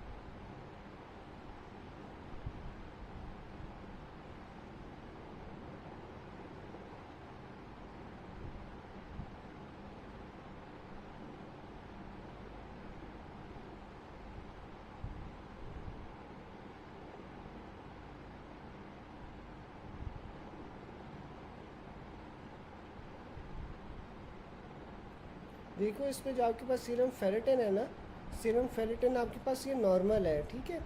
150 तक जो से आपके पास सीरम फेरेटिन होती है वो नॉर्मल होती है, ठीक है। तो इस वजह से आपके पास फिर थैलेसीमिया ट्रेट है।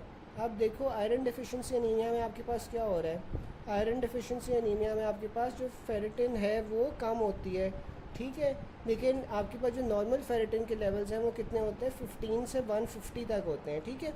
तो अब ये देखो कि 150 तक है और ये ferritin on the higher side है, तो ये आपके पास फिर आयरन डिफिशिएंसी एनीमिया तो नहीं हो सकता ना, ये आपके पास फिर थैलेसीमिया होगा।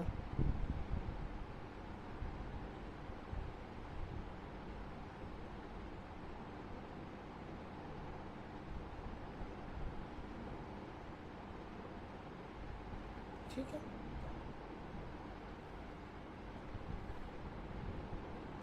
फिर आपके पास आ रहा है patient presented with anaemia, failure to thrive, pallor, weakness and gives history of many transfusions in older brother. उसके पास HP 6 है, MCV 15 है, माइक्रोसिटिक हाइपोक्रोमिक है, तो ये आपने HB इलेक्ट्रोफोरेसिस करवा लेना है।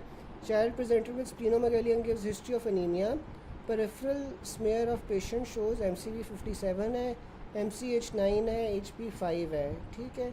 HP electrophoresis showed maximum amount of 2 alpha and 2 gamma chains। तो ये आपके पास HbF होगा ना फिर। और HbF मुझे कोई बता सकता है कि थैलेसीमिया माइनर में बड़ा होता है, थैलेसीमिया मेजर में बड़ा होता है, कोई बता सकता है?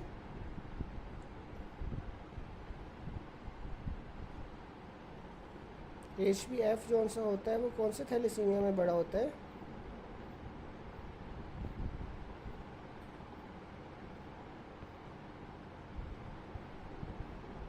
बिल्कुल मेजर में बड़ा होता है, ठीक है। और HbA2 जौन सा है वो आपके पास माइनर में बड़ा होता है।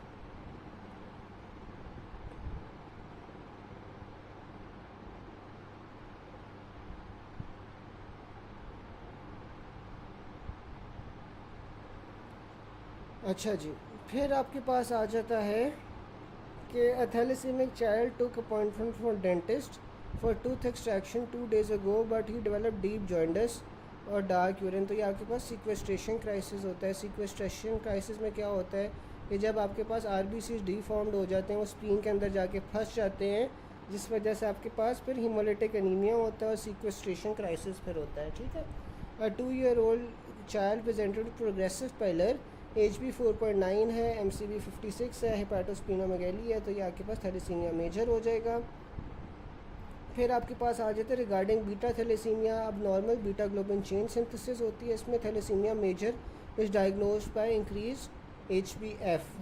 Female presented lethargic pigmentation of body, HP आपके पास 8.1 है, MCV 55 है, MCH आपके पास 35 है। सीरम फेरेटिन देखो कितना ज़्यादा हुआ है, क्योंकि आप उसे दोबारा आयरन दे रहे हो, तो इसमें आपने फिर ट्रीटमेंट क्या देनी है, डिफरऑक्सिमिन देनी है।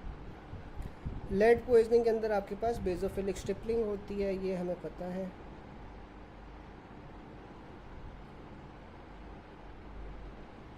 फिर आपके पास in iron deficiency anaemia TIBC जौन सा होता है वो इंक्रीज़ होता है, और आयरन डिफिशिएंसी एनीमिया वो वाहिद एनीमिया होता है जिसमें टोटल आयरन बाइंडिंग कैपेसिटी जौन सी है वो ज़्यादा हो जाती है, ठीक है।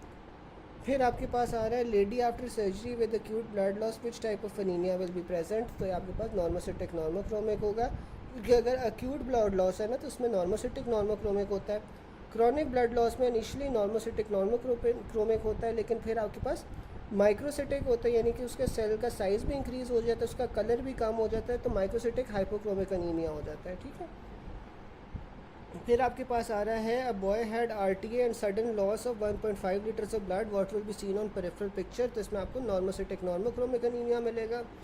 40 years patient got traffic accident and he loss some blood what type of anaemia. तो ये आपके पास नॉर्मोसिटिक नॉर्मोक्रोमिक होगा। अच्छा गाइज, यहाँ तक किसी को कोई मसला हो या आगे चले? यहाँ तक कोई चीज़ समझ ना आई हो?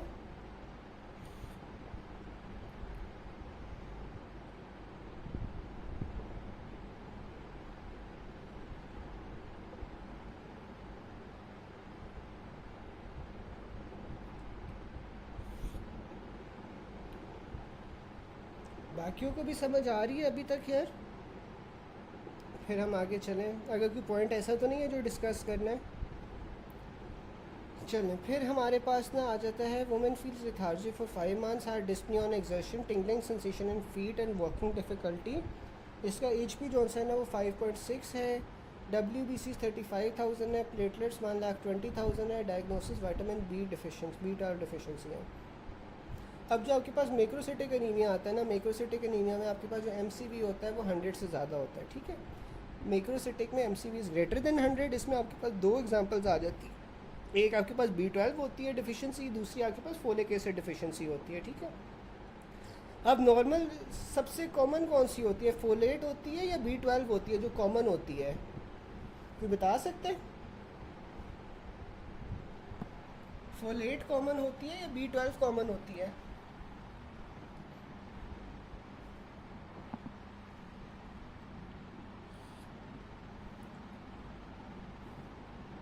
बिल्कुल फोलेट डिफिशिएंसी होती है ना जो कॉमन होती है क्योंकि फोलेट के जो लेवल्स हैं ना वो आपके पास जल्दी ख़त्म हो सकते हैं। B12 के जो स्टोर्स होते हैं ना वो आपके पास ज़्यादा होते हैं, ठीक है।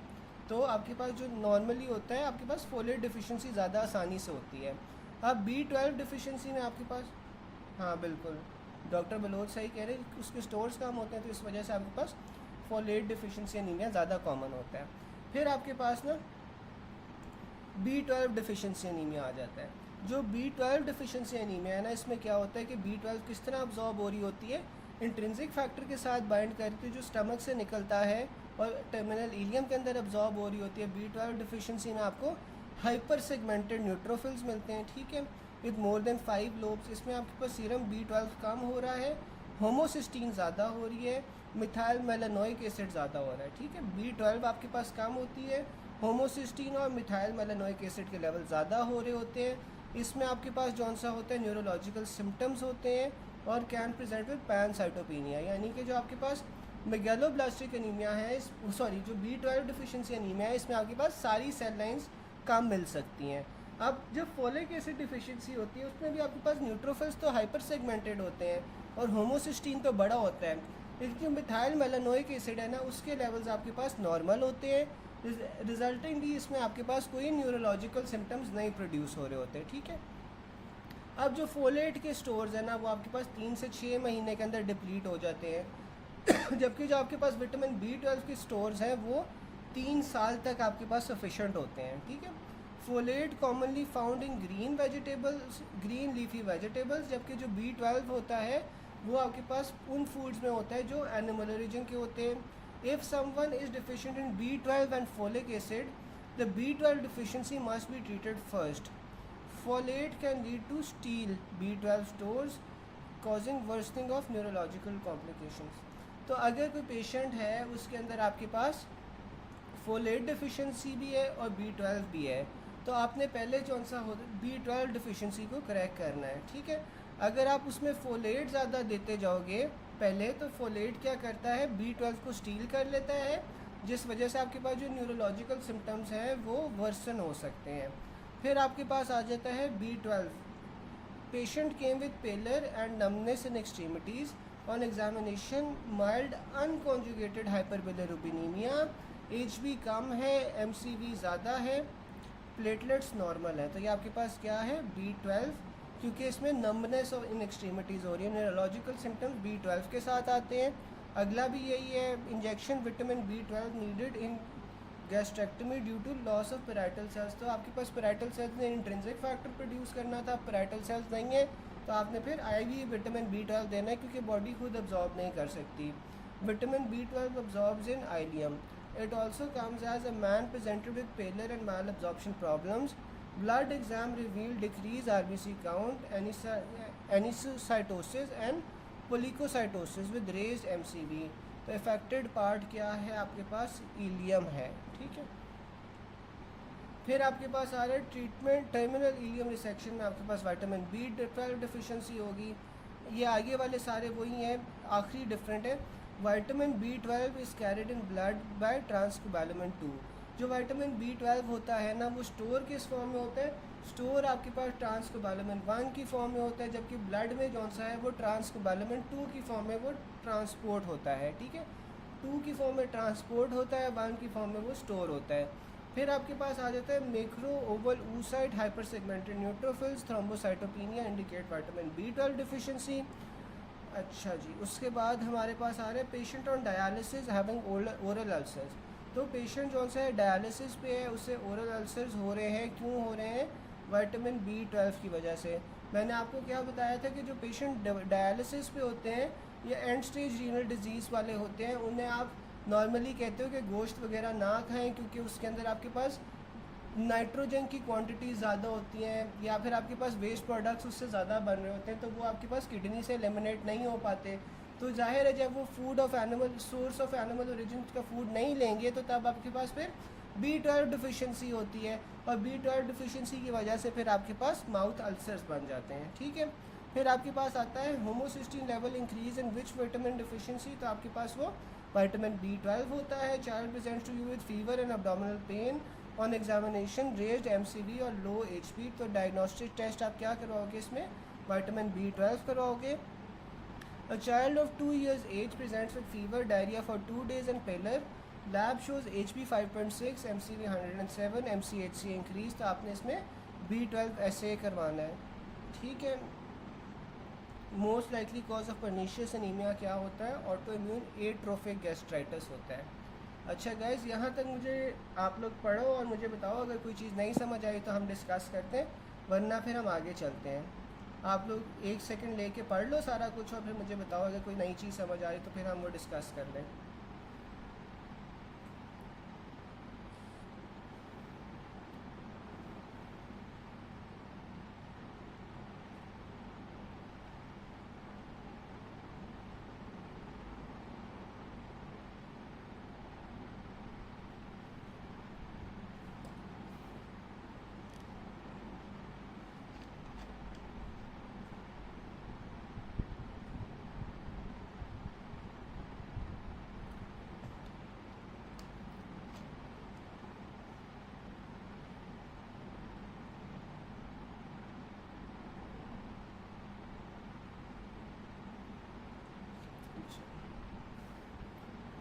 डॉक्टर बलोच, जो एट्रोफिक गैस्ट्राइटिस होता है ना, उसमें बेसिकली आपके पास क्या हो रहा होता है, एट्रोफिक गैस्ट्राइटिस में जो स्टमक की लाइनिंग है ना वो तबाह हो रही होती है। स्टमक की लाइनिंग जो सी होती है ना वो सारी की सारी ख़त्म हो रही होती है।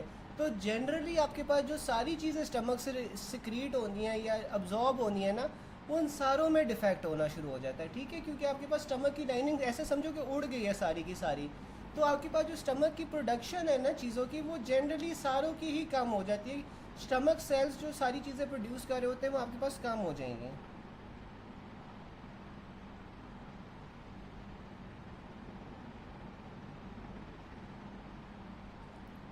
हाँ हाँ, एच पाइलोरी भी आपके पास एट्रोफिक गैस्ट्राइटिस भी करवा सकता है। उसके अलावा ये आपके पास क्या नाम है, गैस्ट्रिक कार्सिनोमा भी करवा सकते हैं। तो इसके आपके पास ना मल्टीपल कॉजेज़ हो सकते हैं। ठीक है, और ये एक और बात है कि इसमें ना ये नहीं लिखा हुआ कि परनीशियस एनीमिया एट्रोफिक गैस्ट्राइटिस करवाता है। ये लिखा हुआ है कि अगर आपके पास एट्रोफिक गैस्ट्राइटिस हुआ हुआ है, ऑटोइम्यून एट्रोफिक गैस्ट्राइटिस हुआ हुआ है, तो उस वजह से आपके पास परनीशियस एनीमिया होगा। गैस्ट्राइटिस में फिर क्या हो रहा है कि आपके पास स्टमक की जो लाइनिंग है उसकी इन्फ्लेमेशन हो रही है, तो इस वजह से आपके पास परनीशियस एनीमिया हो रहा है, क्योंकि जो पैराइटल सेल्स हैं वो आपके पास इंट्रिंसिक फैक्टर को रिलीज़ नहीं करवा पा रहे। ठीक है, तो ये नहीं लिखा हुआ कि परनीशियस एनीमिया की वजह से गैस्ट्राइटिस होता है, गैस्ट्राइटिस की वजह से परनीशियस एनीमिया होता है। ठीक है ना।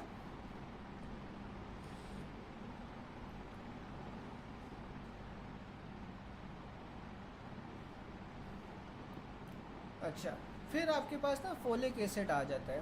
Pregnant lady is advise to eat green vegetables, which nutrient is she advise which plays important part in development of fetus. तो आपके पास फोलिक एसिड है। A patient in whom MCV 120, which one of the following deficiency would cause this. तो आपके पास folic acid आता है। Pregnant lady using ferrous only results in folic acid deficiency. तो प्रेगनेंसी में ना अमूमन आपके पास फोलिक एसिड डिफिशिएंसी होती है, क्योंकि इसमें जो फोलेट की रिक्वायरमेंट होती है ना वो आपके पास बढ़ जाती है। ठीक है, तो इसमें आपके पास फोलिक एसिड की डिफिशिएंसी होती है, प्रेगनेंसी के साथ एसोसिएटेड होती है। और अमूमन जो आप सप्लीमेंट्स देते हैं ना उसमें आपने आयरन के साथ साथ फोलिक एसिड दोनों देना है। ठीक है, 30 weeks pregnant lady taking only iron tablets में आपके पास फोलिक एसिड डिफिशिएंसी होगी। 14-year-old boy only Yeats fast food. तो अगर वो हाल ही फास्ट फूड खा रहा है तो आपके पास फोलिक एसिड डिफिशिएंसी होगी, क्योंकि ये वेजिटेबल्स में प्रेजेंट होती है। A patient with HB8, WBC3, platelets 50, his balance disturbed, skin pigmentation MCV 110 है, तो ये आपके पास मेगालोब्लास्टिक एनीमिया आ जाता है। In megaloblastic anaemia decreased HB, increase MCV और इंक्रीज MCHC। ठीक है, मेगालोब्लास्टिक एनीमिया में आपको ओवल मैक्रोसाइटोसिस मिलती है। What most common site of macrocytic anemia is folic acid deficiency. Folic acid deficiency is mostly due to malnutrition, while B12 आपके पास malabsorption की वजह से होती है। ठीक है, क्योंकि फोलिक एसिड के तो आपके पास लेवल्स कम होते हैं ना, तो अगर आपके पास मैल न्यूट्रिशन हो गया, आप सही तरह सब्जियां वगैरह नहीं खा रहे, तो आपके पास खाली 3 महीने का स्टोर पड़ा हुआ है, वो आपके पास कम हो जाएगी। लेकिन जो मैल अब्जॉर्प्शन वाली कंडीशंस होती है वो अमूमन आपके पास क्रॉनिक कंडीशंस होती हैं, तो इसलिए उसमें आपके पास फिर विटामिन B12 डिफिशिएंसी आ जाता है। ठीक है, फिर intrinsic factor is secreted from gastric fundus. Vitamin B12 की अब्जॉर्प्शन के लिए चाहिए होता है।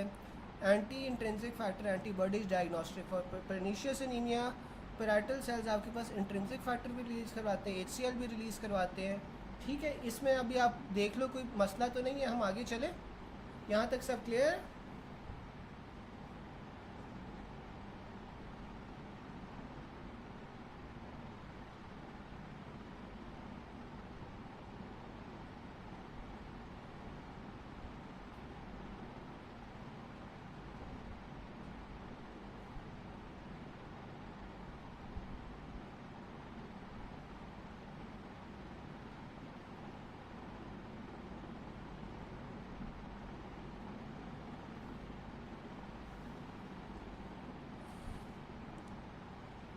फिर आपके पास पॉइंट नंबर 170 आ जाता है। Haemolytic anaemia is associated with unconjugated hyperbilirubinaemia. ठीक है, अब जो हीमोलिटिक एनीमिया होता है, हीमोलिटिक एनीमिया में क्या होता है कि आपके पास इंक्रीज्ड जो से RBC जो फट रहे होते हैं, और जब आपके पास आरबीसी जौन सा होता है वो कंसिस्टेंटली जौन सा है वो फट रहे होंगे तो आपके पास अनकॉन्जुगेटेड बिलिरुबिन का लेवल जौन सा है वो ज़्यादा हो जाता है, क्योंकि आपके पास लिवर की इतनी कैपेबिलिटी नहीं होती कि वो सारा का सारा जो बिलिरुबिन प्रोड्यूस हो रहा है आरबीसी के फटने से, तो वो सारा का सारा जौन सा है वो क्या नाम है कॉन्जुगेट कर सके, इसलिए इसमें आपके पास अनकॉन्जुगेटेड हाइपर बिलिरुबिनीमिया होता है। फिर आपके पास हेरिडिटरी स्फेरोसाइटोसिस आ जाता है। हेरिडिटरी स्फेरोसाइटोसिस में क्या होता है कि आपके पास स्फेरोसाइट्स होते हैं छोटे छोटे small round RBCs with less surface area तो एंड नो सेंट्रल पिलर। इसमें आपके पास MCHC जौन सा है ना वो बड़ा होता है, ठीक है, क्योंकि कोई सेंट्रल पिलर नहीं होता ना, तो इसका मतलब है कि इसका जो कलर है वो ज़्यादा हो जाता है, MCHC इसीलिए ज़्यादा हो रहा है, और साथ में आपको इसमें नेगेटिव कूम्स टेस्ट मिलता है।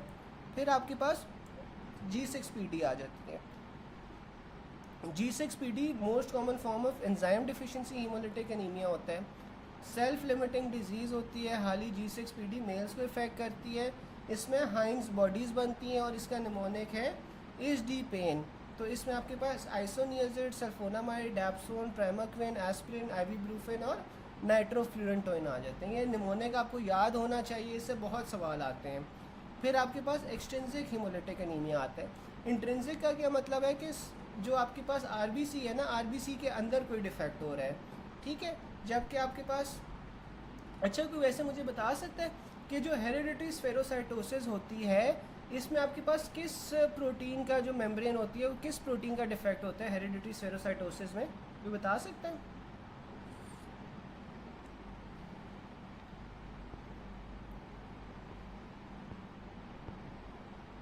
हेरिडिटरी स्फेरोसाइटोसिस में किस प्रोटीन का डिफेक्ट होता है?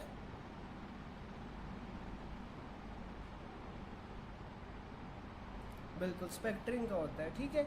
अच्छा, अब जो आपके पास एक्सट्रिंसिक हीमोलिटिक एनीमियाज है ना, एक्सट्रिंसिक हीमोलिटिक एनीमियाज का क्या मतलब है कि आपके पास आरबीसी का कोई डिफेक्ट नहीं होगा, बाहर से जौन सा है ना कोई मसला आ रहा होगा। अब इसमें एक तो ऑटो इम्यून कंडीशन आ जाती है ना, ऑटो इम्यून में क्या होता है कि आपके पास मुख्तलिफ़ किस्म की एंटीबॉडीज़ प्रोड्यूस होती है अगेंस्ट द आरबीसीज। तो आपके पास जो warm antibody auto immune haemolytic anaemia होता है उसमें IgG एंटीबॉडीज़ होती हैं, जबकि आपके पास जो कोल्ड होता है उसमें IgM होती है। अब क्योंकि आपके पास ये एंटीबॉडी एंटीजन का रिएक्शन हो रहा है तो इस वजह से इसमें कोम टेस्ट पॉजिटिव होगा। ऊपर वाले में तो कोई एंटीबॉडीज़ नहीं थी इसलिए कोम टेस्ट नेगेटिव होगा। फिर आपके पास माइक्रो एंजियोपैथिक आ जाता है। जो माइक्रो एंजियोपैथिक और मिक्रो एंजियोपैथिक है दोनों में आपको शिस्टोसाइट्स या हेलमेट सेंस मिलते हैं, और साथ में इन्फेक्शंस भी आपके पास हीमोलिटिक एनीमिया करवाती हैं, वो भी एक्सट्रिंसिक होगा। Hemolytic anemia is associated with unconjugated hyperbilirubinemia. Haptoglobin binds free hemoglobin in intravascular hemolysis. Free hemoglobin will release into the circulation. Haptoglobin binds to it, results in decreased haptoglobin. ठीक है। फिर haptoglobin जौन सा होता है वो haemoglobin के साथ बाइंड करता है। After haemolysis haptoglobin binds with free iron. Intravascular haemolysis is diagnosed by decrease haptoglobin, क्योंकि उसने HB के साथ बाइंड कर जाना है। Patient is having autoimmune disease involved in kidney and lungs. His reticulocyte count is 9, HB 7 है, तो ये आपके पास डिक्रीज हैप्टोग्लोबिन होगा, ठीक है। Increased intravascular haemolysis is diagnosed by absence of haptoglobin in the plasma. Which of the following protein binds free haptoglobin in plasma, तो आपके पास हैप्टोग्लोबिन आता है। G6PD following are X linked diseases, तो आपके पास वो G6PD जौन सा होता है वो एक्स लिंक्ड होता है। A patient took primaquine for malaria and developed anaemia. Peripheral smear में आपको हाइंस बॉडीज़ मिल रही हैं, बाइट सेल्स मिल रहे हैं, तो ये आपके पास G6PD है, ठीक है। प्राइमाक्विन HD पेन वाले निमोनिक में आता है, साथ में उसने हाइंस बॉडी भी बता दी है, बाइट सेल्स भी बता दिए हैं, तो ये आपके पास हाँ कौन सा डॉक्टर आना, आप मुझे पॉइंट नंबर बता दो, मैं एक्सप्लेन कर देता हूँ। आप मुझे पॉइंट बता दो कौन सा बताना है, मैं एक्सप्लेन कर देता हूँ। पहला point haemoglobin binds to haptoglobin वाला कह रहे हो, वो वाला पॉइंट एक्सप्लेन करना है। A child presented to OPD with 104 fever for the last 4 days. He had been passing cola coloured urine for last 1 day. उसके LFTs डिरेंज्ड है, with increase unconjugated bilirubin gives history of using anti malarial. तो ये आपके पास G6PD आ जाता है, ठीक है। Doctor Rana आप मुझे पॉइंट बता दो कौन सा एक्सप्लेन करना है, मैं कर देता हूँ। A female presented to OPD with 104 fever. अच्छा अब देखो जो G6PD है ना वो तो आपके पास मेल्स में होती है। अब अगर आपके पास फीमेल आ गई है OPD में, उसका 104 फीवर है फॉर द लास्ट 4 डेज, उसने हिस्ट्री दी है ऑफ यूजिंग कोट्रामेक्साजोल, उसके साथ she is passing cola coloured urine for the last 1 day with deranged RFTs and increase unconjugated bilirubin. तो ये फीमेल्स के अंदर जब ये सिनेरियो आएगा तो हमने ब्लैक वाटर फीवर को चूज़ करना है। For G6PD females are carriers और रेयरली अफेक्टेड, डायग्नोसिस आपका ब्लैक वाटर फीवर बनेगा और उसकी कॉज आपके पास प्लाज्मोडिया फैल्सिफोरम होती है। अगर मेल होगा तो तब आपके पास G6PD बनेगा। अगर उसने चाइल्ड बोला हुआ है, कोई जेंडर नहीं बताया हुआ, तो fever plus cola coloured urine, इसका डायग्नोसिस क्या है आपके पास, black water fever caused by falciparum. साथ में अगर उसने फीवर भी बताया हुआ है, एंटी मलेरियल ड्रग्स भी बताई हुई है, कोला कलर्ड यूरिन भी बताया हुआ है, तो फिर आपके पास G6PD होगा, ठीक है।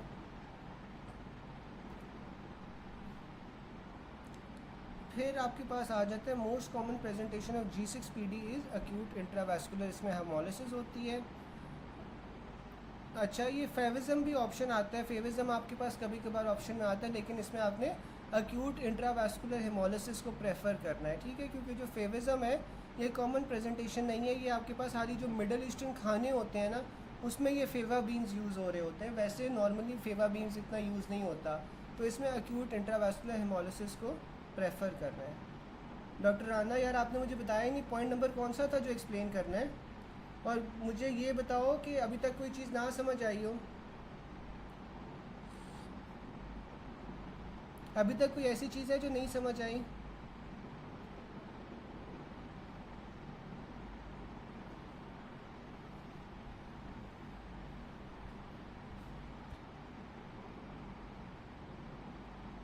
गाइस अभी तक इधर ही हो।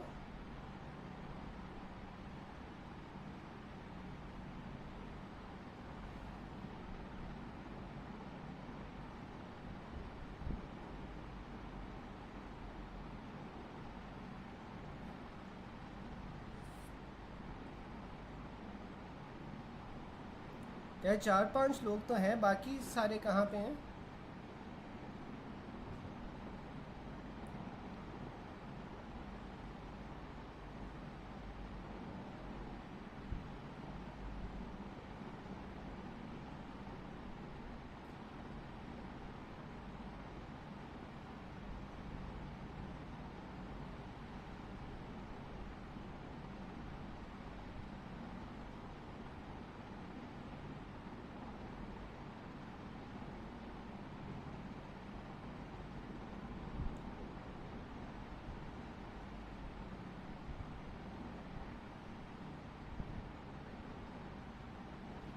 जो हेप्टोग्लोबिन होता है ना, हेप्टोग्लोबिन प्राइमरीली आपके पास फ्री हीमोग्लोबिन के साथ ही बाइंड करता है, ठीक है।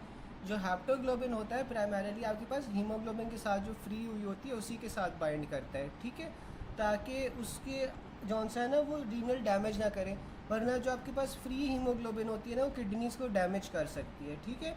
ये आयरन के साथ डायरेक्टली नहीं बाइंड करता, लेकिन ये इनडायरेक्टली जौन सा होता है ना ये आयरन को क्लियर करने में हेल्प करता है। आयरन को ये किस तरह क्लियर करने में हेल्प करता है कि आपके पास ना हीमोग्लोबिन हेप्टोग्लोबिन कॉम्प्लेक्सेस जौन से होते हैं ना वो मैक्रोफेजेस अपटेक करते हैं इन द लिवर और स्प्लीन, ठीक है, जहाँ पे आपके पास आयरन रिसाइकल होती है, तो उसके अंदर आपके पास हेप्टोग्लोबिन का रोल होता है, ठीक है।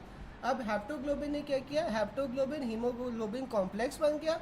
हेप्टोग्लोबिन हीमोग्लोबिन कॉम्प्लेक्स के अंदर आपके पास क्या हुआ कि मैक्रोफेजेस ने एंगल्फ कर लिया जो लिवर और स्प्लीन में होते हैं, और उन्होंने फिर क्या किया कि यहाँ से जो आयरन है ना उसकी ट्रांसपोर्ट कर वो रिसाइकल करना है, आयरन को वहाँ से रिसाइकल करना है, ठीक है। तो ये इस तरह जौन सा ना ये आयरन को की क्लियरेंस के अंदर ना ये हेल्प करते हैं। डॉक्टर नताशा ये वाली बात समझ आई।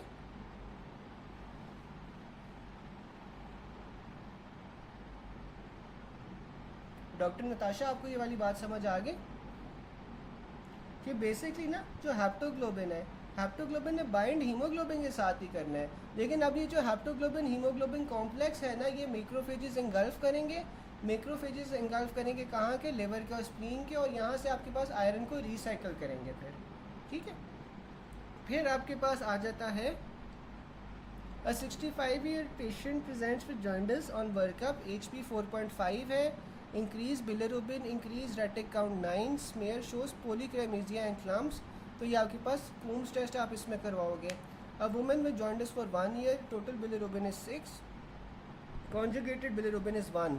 तो ये आपके पास अनकॉन्जुगेटेड 5 आ रही है ना तकरीबन, तो फिर आपके पास ये हीमोलिटिक अनीमिया होगा, और ये अनकॉन्जुगेटेड जौन सा है ना hemolytic anemia होगा। hemolytic anemia occurs after mismatched transfusion, it can be diagnosed clinically by hemoglobinuria। शायद इसमें मुझे देखने तो कोई अलग से MCQ है। तो a patient with bilirubin 6 and with direct bilirubin 0.9, retic count इसमें 10 है, ये आपके पास hemolytic anemia है। Scenario of hemolytic anemia, splenomegaly, retic count 11, spherocytes. Next step आपके पास क्या होगा? इसमें आप मेम्ब्रेन स्टेबिलिटी टेस्ट करवाते हो, ठीक है। फिर आपके पास आ जाते हैं patient underwent surgery for mitral valve replacement. After 8 to 12 months of surgery she develop some of pallor and dark coloured urine. तो आपके पास इसमें कॉज क्या होगा? मैक्रो एंजियोपैथिक हेमोलिटिक एनीमिया होगा। A young female with history of low grade fever, jaundice and joint pain. Lab में आपके पास cell line decreased है, कोम टेस्ट पॉजिटिव है, तो ये ऑटोइम्यून हेमोलिटिक एनीमिया होगा। Anaemia and hereditary spherocytosis occurs due to RBC shape. फिर आपके पास integral part of RBC membrane क्या होती है? स्पेक्ट्रेन होता है। बाइकॉन्केव आपके पास स्पेक्ट्रेन की वजह से होती है शेप इसकी। और a patient presents with splenomegaly anaemia, peripheral smear shows spherocytosis. तो आपके पास आरबीसी साइटोस्केलेटल की अबनॉर्मेलिटी होती है। अब आपके पास एक 20-year-old फीमेल है, present with symptoms of anaemia, clinical examination reveals pallor and mild jaundice and splenic enlargement. Her investigation shows HP 6.5 है, रेटिकुलोसाइट काउंट आपके पास 9 है, स्फेरोसाइट्स इन ब्लड स्ट्रीम। तो इसमें आप क्या करवाओगे? आरबीसी सर्वाइवल स्टडी करवाओगे। अच्छा, 20-year-old boy with chronic anaemia now presented with severe jaundice for 2 weeks, HP 7 है, ALP 1000 से ज़्यादा है, तो ये आपके पास पिगमेंट स्टोन्स आ जाएंगे, ठीक है। फिर आपके पास आ रहा है dapsone given to a lady for erythema nodosum by dermatologist. Now she has HP कम है, MCV ज़्यादा है, तो ये आपके पास मेगालोब्लास्टिक अनीमिया आ जाएगा, ठीक है। Dapsone given for erythema nodosum by dermatologist, she has now decrease HP, peripheral smear shows abnormal small irregular cells. तो फिर आपके पास ये G6PD डिफिशिएंसी है। Well both the scenarios were uploaded in students. तो अब ये देखो कि आपके पास जो फीमेल्स होती हैं, फीमेल्स में तो G6PD नहीं होती ना, तो फीमेल्स के अंदर आपके पास क्या होगा? मेगालोब्लास्टिक एनीमिया होगा, MCV क्योंकि आपके पास रेज्ड है। मेल से अंदर आपके पास G6PD डिफिशिएंसी होती है, तो डिक्रीज्ड HP आ गया, तो इस वजह से आपके पास ये G6PD डिफिशिएंसी हो जाएगा, ठीक है। अच्छा गाइस, यहाँ पे किसी को कोई चीज़ समझ नहीं हो, यहाँ तक किसी को कोई चीज़ समझ नहीं होता, आप मुझे बता दो। पिगमेंट स्टोन्स वाला, अब देखो जो आपके पास पिगमेंट स्टोन्स होते हैं वो क्यों बनते हैं? वो आपके पास बिलिरुबिन की वजह से बनते हैं। बिलिरुबिन की जो अनकॉन्जुगेटेड फॉर्म है, अगर वो ज़्यादा हो जाए तो आपके पास पिगमेंट स्टोन्स बनते हैं। और पिगमेंट स्टोन्स आपके पास अगर अनकॉन्जुगेटेड बिलिरुबिन ज़्यादा हो रही है, तो इसका क्या मतलब है कि आपके पास बाइल डक्ट में ऑब्स्ट्रक्शन हुई हुई है। और बाइल डक्ट में ऑब्स्ट्रक्शन में आपके पास कौन सा एंजाइम रेज होता था? ALP रेज होता था। तो यहाँ पे देखो उसने ALP का दिया हुआ है कि वो 1000 से ज़्यादा हुआ है। तो इसका क्या मतलब है कि आपके पास बाइल डक्ट की ऑब्स्ट्रक्शन हो रही है। बाइल डक्ट की ऑब्स्ट्रक्शन की वजह से आपके पास बाइल जौन सा है वो ज़्यादा बन रही है, अनकॉन्जुगेटेड हाइपरबिलिरुबिनीमिया हो रहा है, जिस वजह से आपके पास पिगमेंट स्टोन्स बन रहे हैं, ठीक है डॉक्टर सफाना, ये है इसका मतलब। समझ आ गई?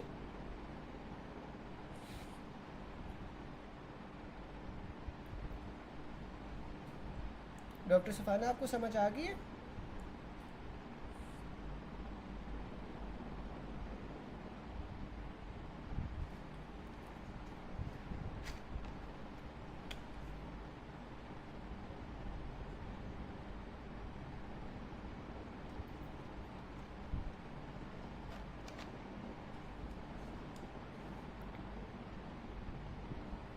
चले, फिर आपके पास आ जाता है sickle cell disease protein affected beta globulin chain. तो अब आपके पास जो है ना सिकल सेल एनीमिया किस तरह होता है, point mutation at position 6 of beta globin chain resulting in substitution of valine for glutamic acid. ठीक है, जो सिकल सेल एनीमिया होता है इसमें पॉइंट म्यूटेशन होती है position 6 of beta globin chain में, जिसमें आपके पास वेलिन ग्लूटामिक एसिड के साथ रिप्लेस हो जाता है। सिकल सेल ट्रेट में आपके पास क्या होता है कि हाली एक जीन के अंदर जो है ना वो सिकल सेल ट्रेट हो रही है। अगर दोनों जीन्स के अंदर आपके पास सिकलिंग है तो आपके पास वो सिकल सेल एनीमिया हो जाएगा। इसमें आपको क्या मिलेगा, क्रॉनिक लेग अल्सर्स मिलते हैं, साथ में ऑटोस्प्लेनेक्टमी में आपके पास हाउल जॉल बॉडीज़ आ जाती हैं, सेप्टिसीमिया मेनिंजाइटिस आ जाता है cause by strep pneumonia, osteomyelitis आ जाता है जो कि सैल्मोनेला से होता है। ठीक है, ऑस्टियोमाइलाइटिस का वैसे सबसे कॉमन ऑर्गेनिज्म कौन सा है, कोई बता सकता है? अगर किसी को ऑस्टियोमाइलाइटिस हुआ है तो उसमें सबसे कॉमन ऑर्गेनिज्म कौन सा होगा?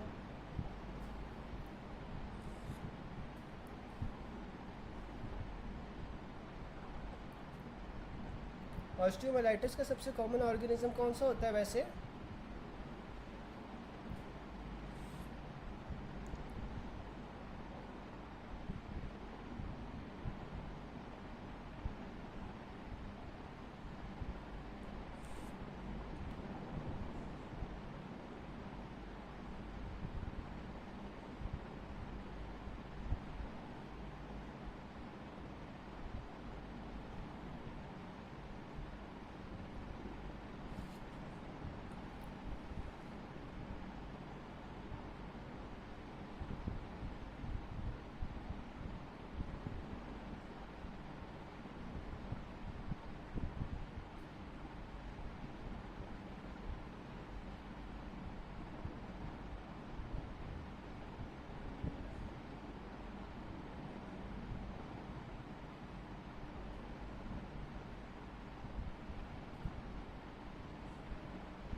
बिल्कुल स्टैफ ऑरियस होता है। ठीक है स्टैफ ऑरियस होता है। तो अगर आपके पास ऑस्टियोमाइलाइटिस सिकल सेल एनीमिया में हो जाए तो आपके पास सैल्मोनेला आ जाता है। ठीक है, सेप्टिसीमिया एंड मेनिंजाइटिस आपके पास किस में होता है, स्ट्रेप नमोनिया में होता है। ऑटोस्प्लेनेक्टमी आपके पास हाउल जॉल बॉडीज़ होती हैं। ठीक है, फिर इसमें आपके पास क्राइसिस दो तरह के बल्कि चार तरह के होते हैं। एक थ्रोम्बोटिक क्राइसिस होता है, एक सिक्वेस्ट्रेशन क्राइसिस होता है, एप्लास्टिक क्राइसिस होता है और हीमोलिटिक क्राइसिस होता है। ठीक है, अब आपके पास जो थ्रोम्बोटिक क्राइसिस है उसमें क्या होता है, that is precipitated bye infection, dehydration and deoxygenation. इसमें आपके पास एवास्कुलर नेक्रोसिस ऑफ हिप आ जाता है, hand foot syndrome in children, lungs, spleen, brain, painful leg ulcers होते हैं इसमें। सीक्वेस्ट्रेशन क्राइसिस में आपके पास क्या होता है, सिकलिंग हो जाती है ऑर्गन्स के अंदर जिस तरह स्प्लीन और लंग्स, और इसमें आपके पास एग्जांपल क्या आ जाती है, एक्यूट चेस्ट सिंड्रोम की। फिर आपके पास एप्लास्टिक क्राइसिस आ जाता है cause by infection and parvovirus, sudden fall in haemoglobin. फिर आपके पास हीमोलिटिक क्राइसिस आ जाता है। हीमोलिटिक क्राइसिस रेयर होता है, इसमें हीमोग्लोबिन के लेवल्स फॉल होते हैं due to increase rate of haemolysis. फिर sickle cell anaemia causes nephrogenic diabetes insipidus. ठीक है, इसमें आपके पास नेफ्रोजेनिक डायबिटीज़ इंसिपिडस होती है। ठीक है, फिर आपके पास आ जाता है what is the component in sickle cell anaemia, तो आपके पास इसमें HbSS फैक्टर होता है। फिर आपके पास जो patient having some treatment was given presented with jaundice, painful leg ulcers, तो ये आपके पास वेजोक्लूसिव क्राइसिस होगा ना जिसमें पेनफुल लेग अल्सर्स होते हैं। Sickle cell anaemia has which type of mutation, तो आपके पास पॉइंट म्यूटेशन होती है, आपके पास क्रोमोसोम 6 पे हो रही होती है। Sickle cell disease is an example of missense mutation. फिर scenario of sickle cell anaemia with HB6 mild jaundice, तो ये आपके पास हीमोलिटिक क्राइसिस हो जाएगा। Patient with known case of sickle cell anaemia presented with high grade fever and deep jaundice, lab shows low HB, platelets normal, तो आपके पास ये हीमोलिटिक जौन सा है क्राइसिस होगा। फिर आपके पास अब normal shaped RBC associated with occlusion of vessel which of the following, तो आपके पास वो सिकल सेल एनीमिया आता है। ठीक है, तो ये आपके पास पॉइंट्स हैं यार। अगर इसमें किसी को कोई चीज़ ना समझ आए तो फिर हम आगे चलते हैं, मुझे बता दो अगर इसमें से यहाँ तक कोई चीज़ नहीं समझ आ रही।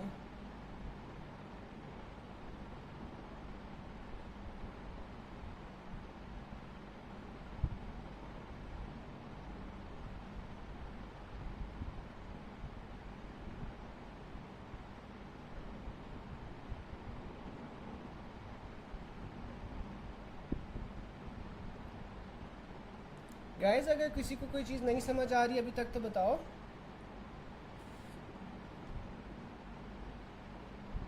अच्छा, फिर आपके पास ना पॉइंट नंबर 172 आता है। A 65-year-old lady treated with arthritis now presents with weakness and bruising. Examination reveals pancytopenia, retic count and hypocellular bone marrow with normal cell morphology. तो ये आपके पास ए प्लास्टिक एनीमिया होता है। ए प्लास्टिक एनीमिया के अंदर आपके पास क्या हो रहा होता है कि फेलियर या डिस्ट्रक्शन हो रहा होता है माइलॉइड स्टेम सेल्स का। माइलॉइड स्टेम सेल्स में आपके पास सारे के सारे सेल्स आ जाते हैं सिवाय लिम्फोसाइट्स के, ठीक है।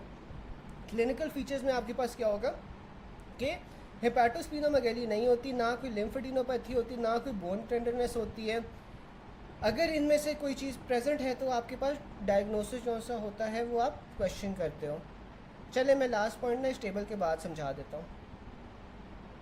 लास्ट पॉइंट मैं इसके बाद समझा देता हूँ। बोन मैरो और अदर इन्वेस्टिगेशंस में क्या होता है कि आपके पास नॉर्मल सेल मॉर्फोलॉजी होती है, यानी कि जो सेल्स की शेप वगैरह होती है ना वो आपके पास जौन सी होती है वो नॉर्मल होती है, लेकिन जो बोन मैरो है ना वो हाइपोसेलुलर होता है, ठीक है।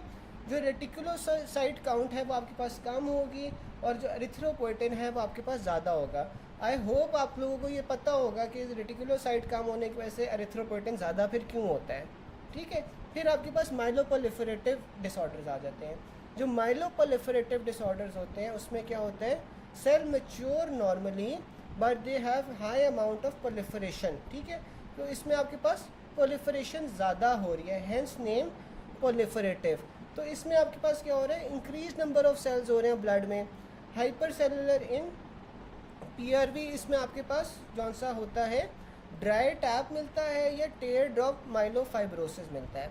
फिर आपके पास एमडीएस आ जाता है। इसमें क्या होता है कि cells mature abnormally described as dysplastic, ठीक है।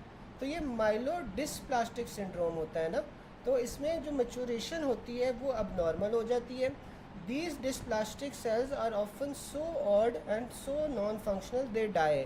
This results in lower number of cells, dysplastic and often normocellular या हाइपोसेलुलर बोन मैरो आपको मिलता है, ठीक है। इस टेबल में यार किसी को कोई चीज़ ना समझ आ रही हो?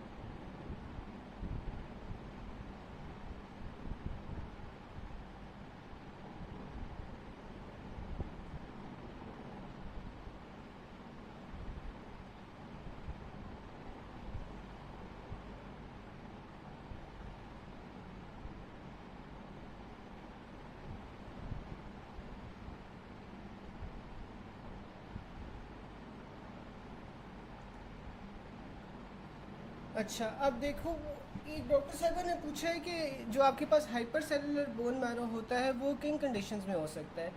तो आपके पास जो हाइपर सेलुलर बोन मैरो है ना वो आपके पास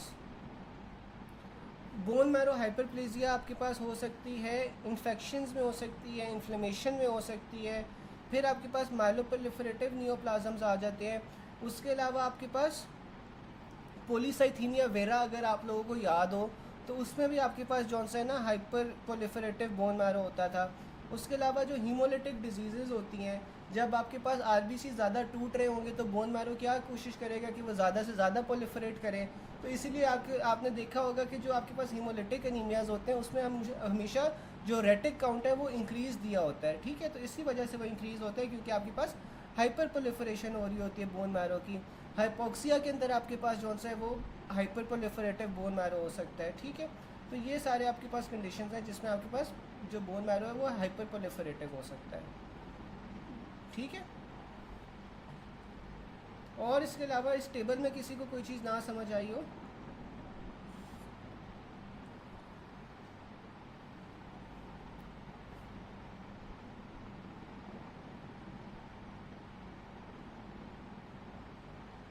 अच्छा, डॉक्टर अमारा ये पूछ रही थी कि जो आखिरी वाला पॉइंट है, boy having HP 5.6 deeply jaundice, platelets उसके 260,000 है, TLC 110,000 है, रेटिक काउंट उसका ज़्यादा हुआ है, बिलिरुबिन 0.9 है, हाइपरस्प्लीनिज्म है, नॉन हीलिंग अल्सर है।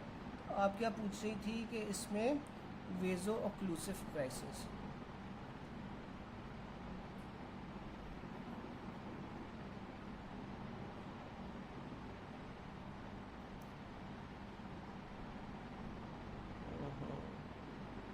अच्छा, अब एक चीज़ देखो कि वेजो ऑक्लूसिव क्राइसिस में ना आपके पास क्या होता है, थ्रोम्बोसिस हो रही होती है, ठीक है। हाँ, आप सही कह रहे हो कि नॉन हीलिंग अल्सर्स आपके पास थ्रोम्बोटिक क्राइसिस की तरफ जा सकता है, ठीक है, क्योंकि इसमें आपके पास ये नॉन हीलिंग अल्सर्स बन रहे हैं। लेकिन बाकी आप सारी चीज़ें इसमें देखो कि एक तो HP आपके पास 5.6 है। HP 5.6 का क्या मतलब है कि आपके पास हिमोलिसिस हो रहा है। उसके बाद देखो डीपली जॉइंडिस है कि जब आपके पास RBCs टूटते जाएंगे तो आपके पास बिलिरुबिन के लेवल ज़्यादा हो रहे हैं।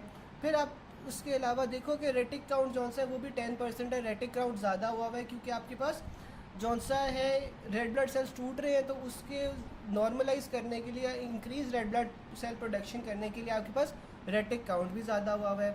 फिर आपके पास कॉन्जुगेटेड बिलिरुबिन जौन सा है वो कम है, अनकॉन्जुगेटेड ज़्यादा होगी, तो इस वजह से आपके पास ये ज़्यादा हीमोलिटिक क्राइसिस की तरफ जाना चाहिए ना, rather than vaso occlusive crisis. Doctor हमारा आप क्या कहती हैं कि अब ये वेजो ऑक्लूसिव होना चाहिए या फिर हीमोलिटिक होना चाहिए? ज़्यादा पॉइंट्स किसकी तरफ आपको लीड कर रहे हैं?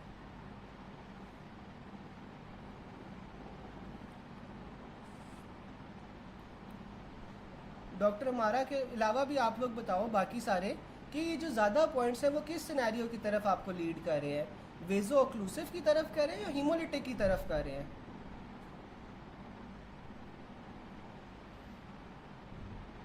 अब देखो ना, ज़्यादा एक बस नॉन हीलिंग अल्सर जो से उसने कंफ्यूज करने के लिए डाल दिया, लेकिन बाकी सारे पॉइंट्स आप देखो, बाकी सारे points are pointing towards haemolytic crisis ना।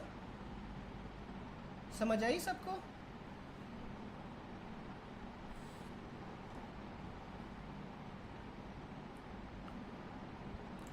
फिर उसके बाद आ जाता है patient of history of hepatitis, bone marrow shows hypocellular with fatty changes, तो ये आपके पास क्या हो गया, हीमोलिटिक एनीमिया हो गया। Investigation of choice for aplastic anaemia, आप क्या करोगे, बोन मैरो बायोप्सी करोगे। Aplastic anaemia diagnosed on bone marrow aspirate और ट्रेफिन बायोप्सी, ठीक है। फिर आपके पास आ जाता है करेक्टरिस्टिक फीचर ऑफ माइलोफाइब्रोसिस, तो आपके पास क्या होता है इसमें, टेयर ड्रॉप माइलोफाइब्रोसिस होती है या टेयर ड्राई टैप होता है, ठीक है। हॉलमार्क फीचर इसमें क्या होता है, मैसिव स्प्लीनोमेगाली होता है। प्रोमिनेंट फीचर भी मैसिव स्प्लीनोमेगाली होता है। लेकिन अगर वो कैरेक्टरिस्टिक फीचर पूछ ले तो वो आपके पास tear drop cells greater than splenomegaly होगा। अब patient with pancytopenia, investigation of choice क्या होगी, आपके पास बोन मैरो बायोप्सी होगी। A young female taking analgesics for backache presented with bleeding gums, epistaxis. She has fever 101, mild jaundice, hepatosplenomegaly, HP 9 है, TLC 7000 है, neutropenia है, थ्रोम्बोसाइटोपीनिया है। तो यहाँ के बाद ड्रग इंड्यूस्ड एनीमिया होगा क्योंकि वो बहुत अरसे से एनाल्जेसिक्स ले रही है, ठीक है, बैक पेन के लिए, तो ये ड्रग इंड्यूस्ड एनीमिया होगा। अच्छा, यहाँ तक यार मुझे बताओ किसी को कोई चीज़ ना समझ आई हो?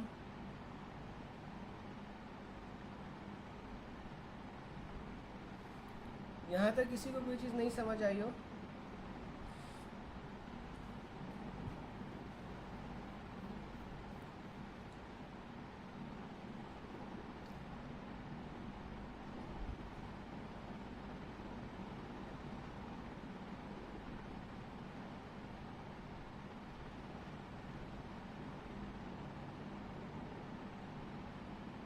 यार सारे बता दो, अगर कोई नई चीज़ समझ आई तो फिर हम MCQs की तरफ चले।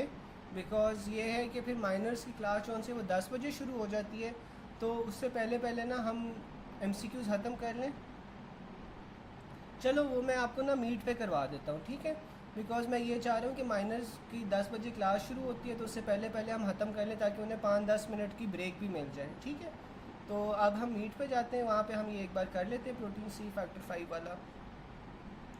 और मैं आपको ना 5 मिनट के अंदर अंदर फिर लिंक शेयर कर रहा हूँ, ठीक है। अल्लाह हाफिज़।